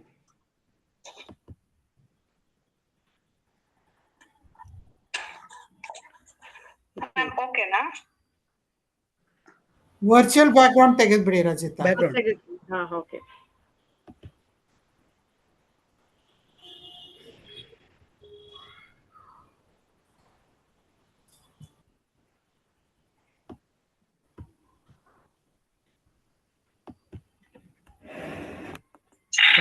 ಕೇಳಿಸ್ತಾ ಇದೆಯಾ? ಹಾ ಹಾ, ಕೇಳಿಸ್ತಾ ಇದೆ, ಮಾತಾಡಿ ಮೇಡಮ್. ಓಕೆ. ಎಲ್ಲ ಆತ್ಮಜ್ಯೋತಿಗಳಿಗೂ ನನ್ನ ನಮಸ್ಕಾರಗಳು, ಗುರುಪಾದಾರವಿಂದಕ್ಕೆ ನಮ್ಮ ನಮಸ್ಕಾರಗಳು. ನಾನು ಈ ದಿನ ಶ್ರವಣದ ಬಗ್ಗೆ ಮಾತನಾಡಲು ಇಷ್ಟಪಡ್ತೀನಿ. ಶ್ರವಣ ಅಂದ್ರೆ ನಮ್ಮ ಇಂದ್ರಿಯ ಕ್ರಿಯೆಗಳಲ್ಲಿ ಮುಖ್ಯವಾದದ್ದು. ಕಿವಿಯ ಮೂಲಕ ಶಬ್ದಗಳನ್ನ ಕೇಳೋದು, ಅದನ್ನ ಅರ್ಥ ಮಾಡ್ಕೊಳ್ಳುವಂತ ಪ್ರಕ್ರಿಯೆನ ಶ್ರವಣ ಅಂತ ಕರೀತಾರೆ. ಮೊದ್ಲಿಗೆ ಈ ಶ್ರವಣ ಅನ್ನೋದು ಯಾವುದೇ ತರದ್ದಾಗಿರ್ಬೋದು. ನಾವು ಒಂದು ರಾಜಕೀಯ ಇರ್ಬೋದು, ಅಥವಾ ಮನೇಲಿ ಇರ್ಬೋದು, ಅಥವಾ ಏನೋ ಒಂದ್ ಪದಗಳನ್ನ ಕೇಳಿಸ್ಕೊಳ್ಳುವಂತದ್ದು, ಅದನ್ನ ಮನನ ಮಾಡ್ಕೊಳ್ಳೋದಕ್ಕೆ ಶ್ರವಣ ಇದ್ ಮಾಡ್ತಾರೆ. ನಮ್ಮ ಪುರಾತನ ಕಾಲದಿಂದಲೂ ಕೂಡ ಗುರುಗಳು ಶಿಷ್ಯರಿಗೆ ಉಪದೇಶ ನೀಡುವುದ್ರ ಮೂಲಕ, ಶ್ರವಣದ ಮೂಲಕನೇ ಅವರು ಎಲ್ಲಾ ತರ ವಿದ್ಯೆಗಳನ್ನು ಕಲಿಸ್ತಾ ಇದ್ದಾರೆ ಕೂಡ. ಇದ್ರಿಂದ ನಮ್ಮ ಪರಂಪರೆ ಜ್ಞಾನ ಮತ್ತು ಭಕ್ತಿನಲ್ಲಿ ಮುಂದೆ ಬರ್ತಾರೆ. ಮತ್ತೆ ನಾವು ಯಾವ ರೀತಿ ಇರ್ಬೇಕು, ಯಾವ ರೀತಿ ಬದುಕ್ಬೇಕು, ಯಾವ್ದು ಸರಿ ಯಾವ್ದು ತಪ್ಪು ಅನ್ನೋದನ್ನ ತಿಳ್ಕೊಂಡು ಜೀವನ ಮಾಡೋದನ್ನ ಕಲ್ತ್ಕೊಂತಾರೆ. ನಾವು ಶ್ರವಣ ಅಂದ್ರೆ ಒಂದೊಂದ್ ರೀತಿ, ಒಬ್ಬೊಬ್ರು ಒಂದೊಂದ್ ರೀತಿ ಹೋಗ್ಬೋದು. ಒಬ್ರು ಆಧ್ಯಾತ್ಮಿಕವಾಗಿ ಹೋಗ್ಬೋದು, ಒಬ್ರು ರಾಜಕೀಯವಾಗಿ ಹೋಗ್ಬೋದು, ಅಥವಾ ಒಬ್ರು ಸಾಧನೆ ಮೇಲೆ ಹೋಗ್ಬೋದು, ಅಥವಾ ಒಬ್ರು ಸಂಗೀತದಲ್ಲಿ ಹೋಗ್ಬೋದು. ಅವ್ರಿಗೆ ಯಾವ್ದು ಚಾಯ್ಸ್ ಬೇಕೋ ಅದ್ರಲ್ಲಿ ಹೋಗ್ಬೋದು. ಆಲ್ಮೋಸ್ಟ್ ಶ್ರವಣ ಅನ್ನೋದು ನಾವು ಆಧ್ಯಾತ್ಮಿಕಕ್ಕೆ ಹೆಚ್ಚು ಒತ್ತು ಕೊಡ್ತೀವಿ. ಆಧ್ಯಾತ್ಮಿಕದಲ್ಲಿ ನಾವು ಓದಂಗೆ ಆತ್ಮಜ್ಞಾನನ ಪಡ್ಕೊಂತೀವಿ, ಮತ್ತೆ ಜೀವಾತ್ಮ ಪರಮಾತ್ಮ ಏನು ಅನ್ನೋದನ್ನ ನಾವು ತಿಳ್ಕೊಂತೀವಿ. ಬಟ್ ನಾವು ಮಾಮೂಲಿ ರೆಗ್ಯುಲರ್ ಆಗಿ ಯೂಸ್ ಮಾಡ್ತಾ ಇರ್ತೀವಿ, ವರ್ಡ್ಸ್ ಗಳನ್ನ ಮಾತಾಡ್ತಾ ಇರ್ತೀವಿ, ಅದನ್ನ ನಾವು ಶ್ರವಣ ಅಂತ ತಗೊಳಕ್ ಆಗಲ್ಲ. ಶ್ರವಣ ಅಂದ್ರೆ ಮೇನ್ ಆಗಿ ಆಧ್ಯಾತ್ಮಿಕದಲ್ಲಿ ವೆರಿ ಇಂಪಾರ್ಟೆನ್ಸ್ ಕೊಡ್ತಾರೆ. ಶ್ರವಣದಿಂದೇನ ಮುಕ್ತಿ ಅಂತ ಹೇಳ್ತಾರೆ. ಮನುಷ್ಯನ ಜೀವನ ಹುಟ್ಟೋದೇ ಸಾಧನೆ ಆದ್ಮೇಲೆ ನೆಕ್ಸ್ಟ್ ಬರೋದೇ ಅವರು ಮುಕ್ತಿಗೋಸ್ಕರನೇ ಪ್ರತಿಯೊಬ್ರು ಪ್ರಯತ್ನ ಪಡ್ತಾ ಇರ್ತಾರೆ. ಸೊ ಅದಕ್ಕೋಸ್ಕರ ನಾವು ಗುರು ಮುಖೇನ ನಾವು ಏನೇ ಒಂದು ವೇದ ಆಗ್ಲಿ, ಉಪನಿಷತ್ತು, ಭಗವದ್ಗೀತೆ ಇವುಗಳ ಮುಖೇನ ನಾವು ಗುರುವಿನ ಮುಖೇನ ನಾವು ಅದನ್ನ ಪಡ್ಕೊಂಡಾಗ ಶ್ರವಣದ ಅರ್ಥ ಏನೋ, ಶ್ರವಣದ ಮಹತ್ವ ಏನು ಅನ್ನೋದನ್ನ ನಾವು ತಿಳ್ಕೊಂತೀವಿ. ಸೊ ಸರಿಯಾದ ಗುರು ಸಿಕ್ಕಾಗ ಮನುಷ್ಯ ಅದರಿಂದ ಒಳ್ಳೆ ಉಪದೇಶನ ಪಡ್ಕೊಂತಾನೆ ಮತ್ತು ಅದನ್ನ ಆಳವಾಗಿ ಗ್ರಹಿಸಿ ಅದನ್ನ ಮನನ ಮಾಡ್ಕೊಂಡು ಮತ್ತೆ ಉನ್ನತವಾದ ಬೆಳವಣಿಗೆಗೆ ಅವನು ದಾರಿ ಹುಡ್ಕೊಂತಾನೆ. ಅವನು ಆತ್ಮಜ್ಞಾನನ ತಿಳ್ಕೊಳಕ್ಕೆ ಪ್ರತಿಯೊಂದು ಗ್ರಂಥ ಓದಿ ಅದನ್ನ ಮಾಡ್ಕೋಬಹುದು. ಆದ್ರೆ ಶ್ರವಣ ಮಾಡೋದ್ರಿಂದ ಸಿಗೋಂತ ನಮ್ಗೆ ಬೆನಿಫಿಟ್ ನಾವು ಓದೋದ್ರಿಂದ ಸಿಗೋದಿಲ್ಲ. ನಾವಿವಾಗ ಯಾವ್ದೋ ಒಂದು ತತ್ವಬೋಧ ಬುಕ್ ತಗೊಂಡ್ಬರ್ತೀವಿ, ಓದ್ತೀವಿ, ಅಲ್ಪ ಸ್ವಲ್ಪ ಅರ್ಥ ಆಗತ್ತೆ. ಆದ್ರೆ ನಾವು ಗುರುಮುಖೇನ ಅದನ್ನ ಶ್ರವಣ ಮಾಡಿದಾಗ ಅವರು ಎಕ್ಸಾಂಪಲ್ ಕೊಡ್ತಾರೆ ಅಥವಾ ಇನ್ನೊಂದು ಅವ್ರ ಅನುಭವದ ಮಾತು ಹೇಳ್ತಾರೆ. ಅವಾಗ ನಮ್ಗೆ ಏನಾಗುತ್ತೆ, ಅದು ತುಂಬಾ ಹತ್ರವಾಗಿ ಹೋಗುತ್ತೆ. ಅದನ್ನ ಅರ್ಥ ಮಾಡ್ಕೊಂತೀವಿ, ಅದರಂತೆ ಜೀವನ ನಡ್ಸಕ್ಕೆ ನಾವು ಪ್ರಯತ್ನ ಪಡ್ತೀವಿ. ಮತ್ತೆ ಆಲೋಚನಾ ಶಕ್ತಿ ಜಾಸ್ತಿ ಆಗುತ್ತೆ. ನಮ್ಮ ದೈನಂದಿನ ಜೀವನದಲ್ಲಿ ಅದನ್ನ ಅಳವಡಿಸ್ಕೊಂಡು ಆನಂದವಾದ ಅನುಭವವನ್ನ ಪಡ್ಕೊಂತೀವಿ. ಮತ್ತೆ ಶ್ರವಣ ಮಾಡೋದ್ರಿಂದ ನಾವು ಏನೇನೋ ಚಿಂತನೆಗಳು ಮಾಡ್ತಾ ಇರ್ತೀವಿ. 108 ಥಾಟ್ಸ್ ಬರ್ತಾನೆ ಇರುತ್ತೆ ತಲೆನಲ್ಲಿ, ಒಂದಲ್ಲ ಒಂದ್ ಬರ್ತಾನೆ ಇರುತ್ತೆ. ಯಾವಾಗ ನಾವು ಶ್ರವಣ ಒಂದ್ ವಿಷಯದ ಬಗ್ಗೆ ನಾವು ಆಲೋಚನೆ ಮಾಡಿದಾಗ ಅದ್ರಲ್ಲಿ ಏಕಾಗ್ರತೆ ಬರುತ್ತೆ, ಮತ್ತೆ ನೆಮ್ಮದಿ ಸಿಗುತ್ತೆ, ಮತ್ತೆ ಅದ್ರಿಂದ ನಾವು ಬೇರೆ ಏನಾದ್ರೂ ಮಾಡ್ಬೋದಾ ಅನ್ನೋಂತ ಒಂದು ಥಾಟ್ಸ್ ಗಳು ಬರುತ್ತೆ. ಜೊತೆಗೆ ಶ್ರವಣ ಮಾಡ್ತಾ ನಮ್ಗೆ ಮೋಕ್ಷನೂ ಕೂಡ ಸಿಗುತ್ತೆ. ಒಬ್ಬೊಬ್ರು ಒಂದೊಂದ್ ರೀತಿನಲ್ಲಿ ಶ್ರವಣನ ಕೇಳಕ್ ಇಷ್ಟಪಡ್ತಾರೆ. ಕೆಲವರು ವಚನಗಳ ಮೂಲಕ ಕೇಳಕ್ ಇಷ್ಟಪಡ್ತಾರೆ, ಪ್ರವಚನಗಳ ಧರ್ಮೋಪದೇಶಗಳನ್ನ ಮಾಡಕ್ಕೆ. ಕೆಲವರು ಸಂಗೀತದ ಮುಖಾಂತರ ಕೇಳಕ್ ಇಷ್ಟಪಡ್ತಾರೆ, ಭಜನೆ, ಕೀರ್ತನೆ, ಹಾಡು ಇವುಗಳನ್ನ ಕೇಳಿದಾಗ ಅವ್ರಿಗೆ ಆನಂದ ಸಿಗುತ್ತೆ. ಮತ್ತೆ ಏನೋ ಒಂದು ನಾವು ಸಾಧನೆ ಮಾಡ್ತೀವಿ ಅಥವಾ ನಮ್ಮಲ್ಲಿ ಏನೋ ಒಂದು ಶಕ್ತಿ ಇದೆ ಅನ್ನೋದನ್ನ ಅರ್ಥ ಮಾಡ್ಕೊಂತಾರೆ. ಆಮೇಲೆ ಶಾಸ್ತ್ರಗಳ ಮೂಲಕ ವೇದ ಉಪನಿಷತ್ ತಿಳ್ಕೊಂತಾರೆ. ನಮ್ಮ ಈ ಜನರೇಷನ್ ಅಲ್ಲಿ ಆಲ್ಮೋಸ್ಟ್ ಆಧ್ಯಾತ್ಮಿಕಕ್ಕೆ ತುಂಬಾ ಒತ್ತು ಕೊಡ್ತಾರೆ. ಆದ್ರೂ ಕೆಲವರು ಮಾಡರ್ನೈಸೇಷನ್ ಆಗಿರುವಂತವ್ರು ವೇದಗಳನ್ನಾಗ್ಲಿ ಉಪನಿಷತ್ತಾಗ್ಲಿ ಅಷ್ಟೊಂದು ಮಾಡಕ್ ಹೋಗಲ್ಲ. ಆದ್ರೂ ಅದು ಶ್ರವಣ ಅಂತ ಏನಾದ್ರೂ ಆತರದ್ದು ಸಿಕ್ಕಿದಾಗ ಅದ್ರಲ್ಲಿ ಎಷ್ಟು ಆಳವಾಗಿ ಮನುಷ್ಯ ಜೀವನಕ್ಕೆ ಹತ್ರವಾಗಿರುವಂತ ಪಾಯಿಂಟ್ಸ್ ಗಳಿವೆ ಅನ್ನೋದು ಅರ್ಥ ಮಾಡ್ಕೊಂಡು ಅವರು ಜೀವನದಲ್ಲಿ ಮುಂದೆ ಬರಕ್ಕೆ ಪ್ರಯತ್ನ ಪಡ್ತಾರೆ. ಮತ್ತೆ ಧ್ಯಾನ ಮಾಡುವಾಗೂ ಕೂಡ ಶ್ರವಣ ನಮ್ಗೆ ಎಷ್ಟು ಅನುಕೂಲ ಮಾಡುತ್ತೆ ಅಂದ್ರೆ, ಧ್ಯಾನ ಅಂದ್ರೆ ಸುಮ್ನೆ ಕೂತ್ಕೊಳ್ಳೋದು ಧ್ಯಾನ ಆಗುತ್ತೆ. ಆ ಧ್ಯಾನದಲ್ಲಿ ನಾವು ಎಷ್ಟೊಂದ್ ಥಾಟ್ಸ್ ಗಳು ಬರ್ತಾ ಇರುತ್ತೆ. ಆ ಥಾಟ್ಸ್ ನೆಲ್ಲ ಹೋಗ್ಬೇಕಂದ್ರೆ ನಾವು ಮಂತ್ರಗಳನ್ನ ಪಠನೆ ಮಾಡ್ತೀವಿ, ಅದು ಕೂಡ ಶ್ರವಣದ ತರಾನೇ ಆಗುತ್ತೆ.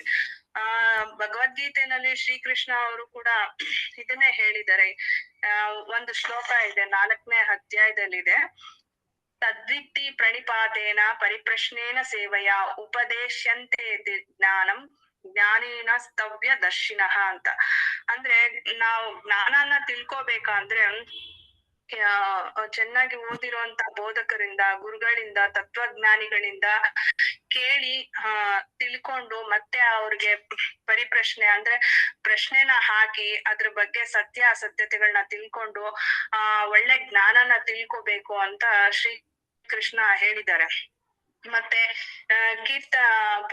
ನಮ್ಮ ಕನ್ನಡದಲ್ಲೇನೆ ಪುರಂದರದಾಸರು, ಕನಕದಾಸರು ಇವರೆಲ್ಲಾನು ಕೂಡ ಹಲವಾರು ಕೀರ್ತನೆಗಳನ್ನ ಮಾಡಿದ್ದಾರೆ. ಮತ್ತೆ ಪ್ರಕೃತಿನಲ್ಲಿ ಬರುವಂತ ಪಕ್ಷಿಗಳ ಶಬ್ದ ಇರ್ಬೋದು, ಸಮುದ್ರದಲ್ಲಿ ಬರುವಂತ ಅಲೆಗಳಿರ್ಬೋದು, ಇವನ್ನೆಲ್ಲಾನು ಕೂಡ ಕವಿಗಳು, ಸಾಹಿತಿಗಳು ಅನುಭವ ಪಡ್ಕೊಂಡು ಕತೆ ರೂಪದಲ್ಲಿ, ಒಂದು ಪದ್ಯದ ರೂಪದಲ್ಲಿ, ಒಂದು ಕೀರ್ತನೆ ರೂಪದಲ್ಲಿ ಹಾಡಿದ್ದಾರೆ. ಅದನ್ನೆಲ್ಲ ನಾವು ಶ್ರವಣ ಕೇಳಿಸ್ಕೊಂಡಾಗ ಎಷ್ಟು ಮನಸ್ಸಿಗೆ ಮುದ ಆಗತ್ತೆ, ಅದರಲ್ಲಿ ಎಷ್ಟು ಭಾವಾರ್ಥಗಳು, ಗೂಢಾರ್ಥಗಳು ಅಡಗಿರುತ್ತೆ ಅನ್ನೋದನ್ನ ನಾವ್ ಅರ್ಥ ಮಾಡ್ಕೊಂಡಾಗ ನಮ್ ಜೀವನ ಹೆಂಗ್ ತಗೊಂಡು ಸುಖಮಯವಾಗಿ ತಗೊಂಡ್ ಹೋಗ್ಬೇಕು ಅನ್ನೋದು ನಮ್ಗೆ ಅರ್ಥ ಆಗತ್ತೆ. ಸೊ ಇನ್ನು ಒಂದು ಪುಟ್ಟದಾದ ಕತೆ ಹೇಳ್ಬೇಕು ಅಂದ್ರೆ ಟೈಮ್ ಆಗ್ಲಿಲ್ವಾ ರಜಿತಾ? ರಾಮ ಅನ್ನೋನು 7 minutes ಆಗಿದೆ. ಸುಮ್ನೆ ಆಸ್ ಯೂಶಲಿ ಮಾತಾಡ್ತಾರೆ. ಶ್ರವಣ ಅಂದ್ರೆ ಏನು ಅಂತ ಗೊತ್ತಿರಲ್ಲ. ಅವಾಗ ಒಬ್ರು ವಯಸ್ಸಾಗಿರೋಂತವ್ರು ಬರ್ತಾರೆ. ಅವಾಗ ಎಲ್ಲಾರು ಯಾರ ಮಾತನ್ನು ಅವನು ಕೇಳಕ್ಕೆ ರೆಡಿ ಇರಲ್ಲ. ಸೊ ಅವಾಗ ಅವರು ಕರೀತಾರೆ, ನೋಡು ಆತರ ಎಲ್ಲಾ ಮಾಡ್ಬಾರ್ದು, ಇಲ್ಬಾ ನಾನ್ ಹೇಳ್ತೀನಿ ಅಂತ. ನಾನ್ ಶ್ರವಣ, ನಾನು ನಾನ್ ನಿಂಗೇನು ಏನು ಇದ್ ಮಾಡಲ್ಲ, ನಾನು ಏನೇನ್ ಉಚ್ಚಾರಣೆ ಮಾಡ್ತಿದ್ದನ್ ಮಾತ್ರ ನೀನು ಹೇಳ್ಬೇಕು ಅಂತ ಹೇಳ್ತಾರೆ. ಆಯ್ತು ಅಂತ ಹೇಳ್ತಾನೆ ಅವನು, ಅವ್ರ ಎಕ್ಸ್ಪೆಕ್ಟ್ಗೋಸ್ಕರ ಆಯ್ತು ಅಂತ ಹೇಳ್ತಾನೆ. ಅವರು ಒಂದ್ ಪುಟ್ಟ ಕತೆ ಹೇಳ್ತಾರೆ. ಅವಾಗ ಅವ್ನ್ ಏನ್ ಮಾಡ್ತಾನೆ, ಅದನ್ನ ಕೇಳಕ್ ರೆಡಿ ಇರಲ್ಲ. ಆತ್ಮವಾಗಿ ಅವ್ರು ಹೇಳಿದಾರಲ್ಲ ಅನ್ನೋದಕ್ಕೋಸ್ಕರ ಕೇಳಿ ಅವ್ನ್ಗೆ ಏನಾಗುತ್ತೆ, ಅವನ್ ಮನ್ಸು ಶುದ್ಧವಾಗತ್ತೆ, ಅವನ್ ಮನ್ಸು ಏಕಾಗ್ರತೆಗ್ ಬರುತ್ತೆ. ಅವಾಗ ಅವ್ನ್ ಹೇಳ್ತಾನೆ ಲಾಸ್ಟ್ಗೆ, ನಾನ್ ಏನ್ ಮಾತಾಡ್ದೆ ಅದನ್ ಮಾತ್ರ ಹೇಳು, ಬೇರೆ ಏನು ನಂಗೆ ಹೇಳ್ಬೇಡ ಅಂತ ಹೇಳ್ತಾರೆ. ಅವಾಗ ಅವನ್ ಏನ್ ಮಾಡ್ತಾನೆ, ಸರಿ ಆಯ್ತು ಅಂದ್ಬಿಟ್ಟು ಗುರುಗಳು ಏನ್ ಹೇಳ್ತಿರ್ತಾರೆ ಅದನ್ನೇ ಅವ್ರ ಅಷ್ಟನ್ ಮಾತ್ರನ ಹೇಳ್ತಾನೆ. ಅವನ್ಗೆ ಎಷ್ಟು ಕಾನ್ಫಿಡೆನ್ಸ್ ಬರುತ್ತೆ ಅಂದ್ರೆ, ನಾನ್ ಕೇಳೋದ್ರಿಂದ ಇಷ್ಟೊಂದು ನನ್ಗೆ ಅನುಕೂಲ ಆಗುತ್ತಾ, ಇಷ್ಟೊಂದು ನನ್ಗೆ ಮೆಮೊರಿ ಬರುತ್ತಾ, ಇಷ್ಟೊಂದು ನನ್ಗೆ ಏಕಾಗ್ರತೆ ಬರುತ್ತೆ, ಇಷ್ಟೊಂದು ಪೇಶನ್ಸ್ ಬರುತ್ತಾ ಅಂತ ಅವನ್ಗೆ ತುಂಬಾ ಖುಷಿಯಾಗಿ ನೆಕ್ಸ್ಟ್ ಅದನ್ನ ಕೇಳೋದಕ್ಕೆ ಸ್ಟಾರ್ಟ್ ಮಾಡ್ತಾನೆ. ನೆಕ್ಸ್ಟ್ ಮನನ ಮಾಡಿ ಅದನ್ನ ಅವನ್ ಜೀವನದಲ್ಲಿ ಅಳವಡಿಸ್ಕೊಂತಾನೆ. ಸೊ ಶ್ರವಣದಿಂದ ನಮ್ ಜೀವನದಲ್ಲಿ ಏನೇನು ಪಾಠ ಕಲ್ತ್ಕೊಂತೀವಿ ಅಂದ್ರೆ, ಅದು ಒಬ್ಬೊಬ್ರು ಒಂದೊಂದ್ ರೀತಿ ಕಲಿತಾರೆ. ಬಟ್ ಆಧ್ಯಾತ್ಮಿಕದಲ್ಲಿ ಹೋದಾಗ ಎಲ್ಲೂ ಇಲ್ಲ, ಎಲ್ಲ ಸೈನ್ಸ್ಗಿಂದ ಹಿಡಿದು ಅಸ್ಟ್ರಾಲಜಿಯಿಂದ ಹಿಡಿದು ಆಧ್ಯಾತ್ಮಿಕ ಎಲ್ಲ ಒಂದೊಂದಕ್ಕೊಂದು ಕನೆಕ್ಟ್ ಆಗಿದೆ. ಬಟ್ ನಾವ್ ಅದನ್ನ ಕೇಳಿ ತಿಳ್ಕೊಂಡು ಮನನ ಮಾಡ್ಕೊಂಡಾಗ ಎಲ್ಲವೂ ಇದ್ರಲ್ಲೇ ಅಡಕವಾಗಿದೆ. ಒಂದು ಬ್ರಹ್ಮಾಂಡದಲ್ಲಿ ಎಲ್ಲಾನು ಅಡಕವಾಗಿದೆ. ನಾವು ಎಲ್ಲ ಸ್ಪ್ಲಿಟ್ ಮಾಡಿ ಒಂದೊಂದೇ ಸಪ್ರೇಟ್ ಆಗಿ ಇದ್ ಮಾಡ್ಕೊಂತೀವಿ. ಬಟ್ ಕರೆಕ್ಟ್ ಪ್ರಾಪರ್ ಗುರೂಜಿ ಸಿಕ್ಕಿದಾಗ, ಸದ್ಗುರು ಸಿಕ್ಕಿದಾಗ, ಸೈನ್ಸ್ ಈಸ್ ಆಲ್ಸೋ ಒಂದೇ, ವೇದ ಒಂದೇ, ಮತ್ತೆ ಅಸ್ಟ್ರಾಲಜಿ, ಆಧ್ಯಾತ್ಮಿಕ ಎಲ್ಲ ಜ್ಞಾನನು ಒಂದೇ. ಗುರೂಜಿ ಹೇಳ್ತಾರಲ್ಲ, ಎಲ್ಲವೂ ಬ್ರಹ್ಮ ಸ್ವರೂಪ ಅಂತ. ಸೊ ಎಲ್ಲಾ ಬ್ರಹ್ಮ ಸ್ವರೂಪನೇ. ನಾವು ಸ್ಪ್ಲಿಟ್ ಮಾಡಿ ಅದನ್ನ ತಿಳ್ಕೊಂಡಾಗ ನಮ್ಗೆ ಗೊತ್ತಾಗತ್ತೆ ಯಾವ್ದು ಎಲ್ಲ ಒಂದೇ ಅಂತ. ಜೀವಾತ್ಮ ಪರಮಾತ್ಮ ಎಲ್ಲ ಒಂದೇ, ಯಾವ್ದು ವ್ಯತ್ಯಾಸ ಇಲ್ಲ ಅನ್ನೋ ಜ್ಞಾನನ ತಿಳ್ಕೊಂತೀವಿ. ಮತ್ತೆ ಅವರ ಟೈಮ್ ಆಯ್ತು ಅಂತ ತಿಳಿಸಿ ಆಡ್ ಬಂತು ಅದ್ರಲ್ಲಿ ಏನಂದ್ರೆ, ಹೇಳಿದ್ರೆ ನೀವ್ ಹೇಳಿದ್ರೆ ಕೇಳಿಸುತ್ತೆ, ನಾವ್ ಹೇಳೋದು ಕೇಳಿಸಲ್ಲ. ಮತ್ತೆ ಅವ್ರ ಸ್ಕ್ರೀನ್ ಕಾಣಿಸ್ತಾ ಇಲ್ಲ. ಟೈಮ್ ಆಗಿದೆ ಅಂತ ಹೇಳ್ತಿದ್ದಾರೆ. Okay, thank you. ತುಂಬಾ ಚೆನ್ನಾಗಿ ಮಾತಾಡಿದೀರಾ. ನಿಮ್ ಟಾಕ್ ಮಿಸ್ ಆಗೋಗ್ತಾ ಇತ್ತು ನೋಡಿ, ವಾಣಿಜಿ ತರ ನಮಗ್ ಕೊಟ್ಟಿಲ್ಲ. ತುಂಬಾ ಚೆನ್ನಾಗಿ ಮಾತಾಡಿದೀರಾ. ಸೆಲ್ಫ್ ಎವ್ಯಾಲ್ಯೂಯೇಷನ್ ಮಾಡ್ಕೊಳ್ಳಿ. Thank you madam. ಅದು ನನ್ಗೇನು ಮಾತಾಡೋದು, ಒಂದ್ ಸೆಕೆಂಡ್ ಮ್ಯಾಮ್. ನಾ ಇನ್ನೊಂದ್ ಪುಟ್ಟ ಸ್ಟೋರಿ ಹೇಳ್ಬೇಕು ಅನ್ಕೊಂಡಿದ್ದೆ, ಲಾಸ್ಟ್ ಅಲ್ಲಿ ಹೇಳ್ತೀನಿ ಅದನ್ನ. ಈಗಾಗ್ಲೇ ಇದು ಆಕ್ಚುಲಿ ತುಂಬಾ ಟೈಮ್ ಆಗೋಗಿದೆ. ಸ್ವಲ್ಪ ಏನೋ ಮಿಸ್ಟೇಕ್ ಅನ್ಸ್ತಾ ಇತ್ತು ನನ್ಗೆ, ಅದೇನಂತ ಗೊತ್ತಾಗಿಲ್ಲ. ನೀವು ನೋಡ್ತಾ ಇದ್ರಲ್ವಾ, ಅದನ್ನ ಹೇಳಿ ನಾನ್ ತಿದ್ಕೊಂತೀನಿ. ಚಿಕ್ಕ ಪುಟ್ಟದ್ದು ಸ್ವಲ್ಪ ರಿಪೀಟ್ ಆಗ್ತಾ ಇತ್ತು ಅನ್ಸ್ತಾ ಇತ್ತು ನಂಗೆ, ವರ್ಡ್ಸ್ ಗಳು. ಸ್ವಲ್ಪ ಅದೊಂದು ಮಿಸ್ಟೇಕ್ ಇದೆ.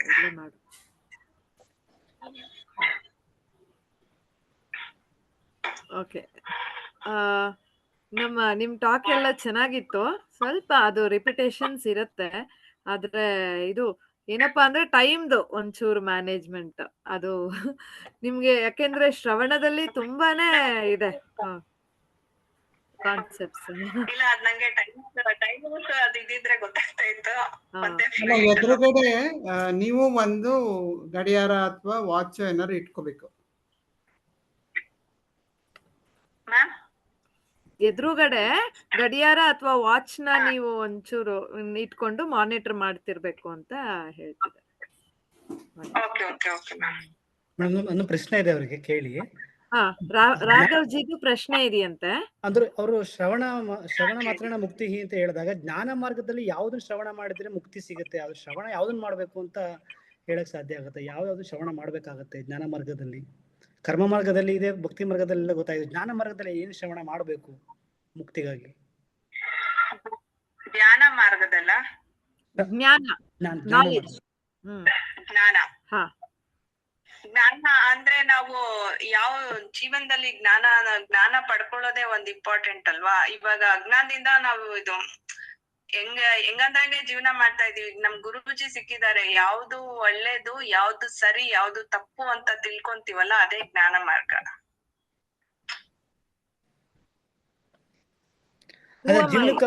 ಅದು ಜೀವನಕ್ಕೆ ಆಯ್ತು ಮೇಡಮ್, ಜೀವನಕ್ಕೆ ಸರಿ. ಒಳ್ಳೆ ಮಾತುಗಳನ್ನ ಕೇಳೋ ಆರೋಪ ಮಾಡ್ಬೋದು. ಜ್ಞಾನ ಮಾರ್ಗಕ್ಕೆ ಏನ್ ಕೇಳ್ಬೇಕು ಶ್ರವಣ ಅನ್ನೋದೇನು? ಆತ್ಮಜ್ಞಾನ ಅಂದ್ರೆ ಜೀವಾತ್ಮ ಪರಮಾತ್ಮ ಯಾವ ತರ ನಮ್ಗೆ ಒಂದೇ ಬರುತ್ತೆ ಅನ್ನೋದನ್ನ ನಾವು ತಿಳ್ಕೋಬೇಕು. ಈಗ ಜೀವಾತ್ಮ ಅಂದ್ರೆ ಜೀವ ಬೇರೆ, ಆತ್ಮ ಬೇರೆ. ನಾವು ತಿಳ್ಕೊಂಡಿದೀವಿ, ನಾನ್ ದೇಹ, ನಾನ್ ಮನ್ಸು, ನಾನ್ ಬುದ್ಧಿ ಅನ್ನೋದನ್ನ ನಾನು ಅನ್ನೋದು ಇದ್ ಮಾಡ್ಕೊಂಡಿದೀವಿ. ಆ ನಾನು ಅನ್ನೋದು ಪರಮಾತ್ಮ ನಾನೇ ಪರಮಾತ್ಮ ಅನ್ನೋದನ್ನ ನಾವು ಗುರುಮುಖೇನ ತಿಳಿದಾಗ ಅದು ಆತ್ಮಜ್ಞಾನದ ಮುಖಾಂತರ ನಾವು ತಿಳ್ಕೊಂಡಂಗ ಆಗತ್ತೆ. ಜೀವಾತ್ಮ ಯಾರು, ಪರಮಾತ್ಮ ಯಾರು ಅನ್ನೋದು ಬೇರೆ ಬೇರೆ ಅನ್ನೋದಿದೆ. ಆದ್ರೆ ಅದ್ರಲ್ಲಿ ಅರ್ಥ ಏನು ಅಂತ ತಿಳ್ಕೊಂಡಾಗ ನಾವು ಒಂದೇ ಅನ್ನೋದನ್ನ ನಾವು ಕಲ್ತ್ಕೋಬೇಕಾಗುತ್ತೆ ಆತ್ಮಜ್ಞಾನದಲ್ಲಿ. ನಾನು ಯಾರು ಅಂತ ಪ್ರಶ್ನೆ ಹಾಕೋತಾ ನಿಜವಾದ ನಾನು ಕಡೆಗೆ ಹೋಗ್ತಾರೆ. ಶುದ್ಧ ಆನ್ಸರ್ ಮಾಡಿದ್ರು ಕ್ವೆಶ್ಚನ್. ಅದು ಸಖತ್ತಾಗಿ ಆನ್ಸರ್ ಮಾಡಿದ್ರಿ, ತುಂಬಾ ಚೆನ್ನಾಗಿ ಮಾಡಿದ್ರು. ಇನ್ನೇನಾದ್ರೂ ಪ್ರಶ್ನೆಗಳಿದೆಯಾ